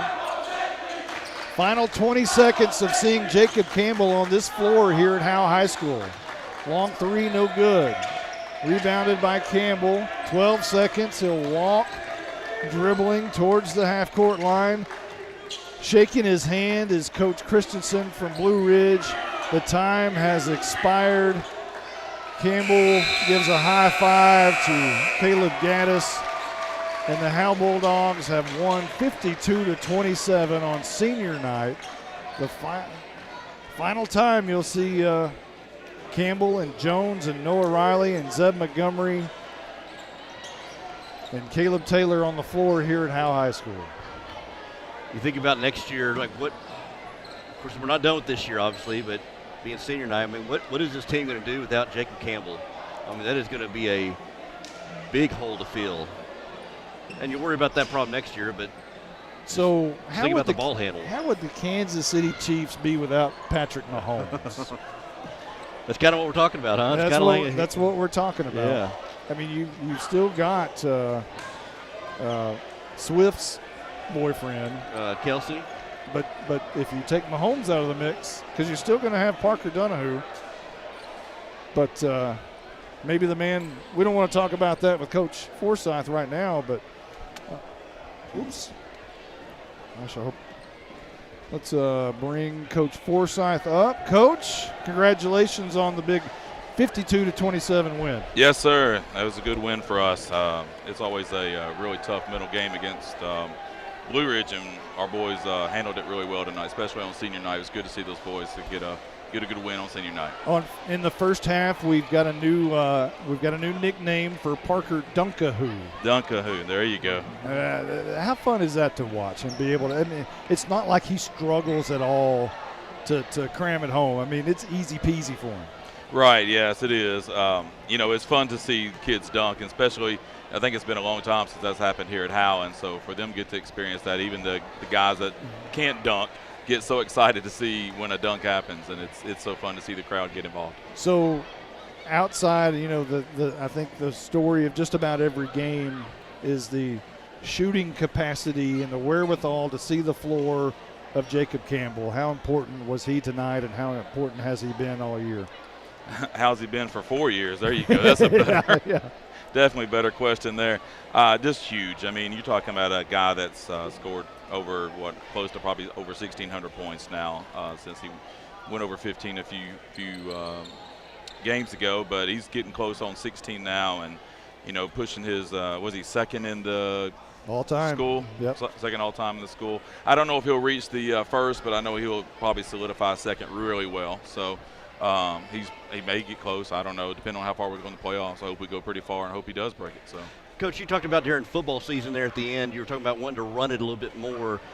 And it seemed like we saw him push it a little bit more tonight. Now, you're not turning the UNLV running rebels or anything, but you're averaging a few more points. What's the thinking like that with this year? Was it just the personnel or the depth, or just, hey, third year here, I want to start pushing it more and get more points? Yeah, definitely. It's when I first came in, and we had to teach basketball. I don't mean that in any disrespect to anybody or any disrespect to our guys that was here. I mean, we had to teach basketball. We had to slow it down.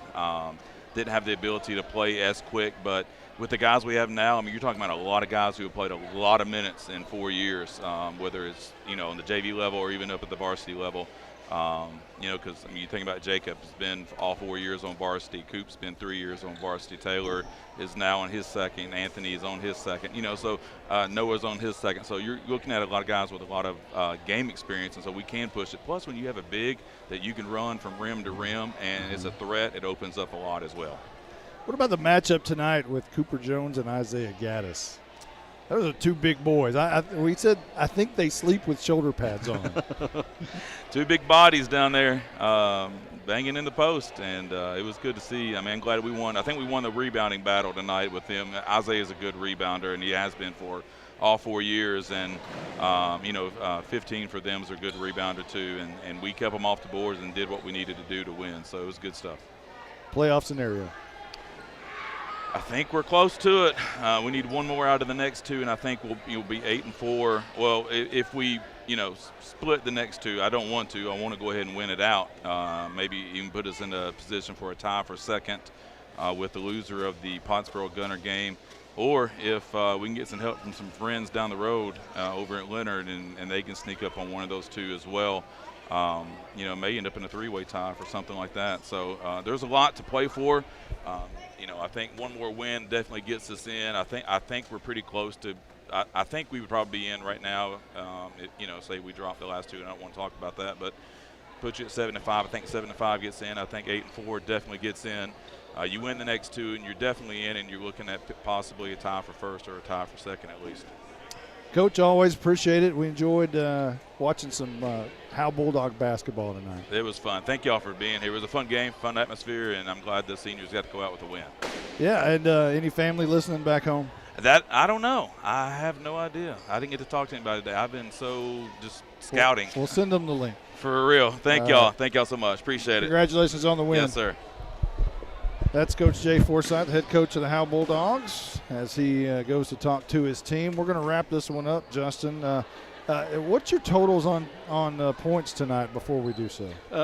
Jacob Campbell finished with 30, again unofficially. Zeb Montgomery had 2. Parker Donahue with 8, 2 of them being dunks. Noah Riley had 8. Cooper Jones ended up with 4. With Blue Ridge, Hayden Dean led their team with 10. Caleb Gaddis with 7. Isaiah Gaddis with 5. Lucas Morris, he only had 3 on the night, and then Micah Dickerson with 2. All right. Hey, I've enjoyed it, Justin. Appreciate you being here. Yeah, enjoyed doing it. I'm planning. We're planning on doing playoff games. Okay. Should they get there, as long as my schedule, which has grown exponentially busier lately. But if we're able to do it, we'll do it. And so I don't know where that'll be, when that'll be, but we plan on following the Howe Bulldogs and the Howe Lady Bulldogs. Looking forward to it. So for everyone who's been a part of this one, including Justin White, I'm Monty Walker. So long, everybody.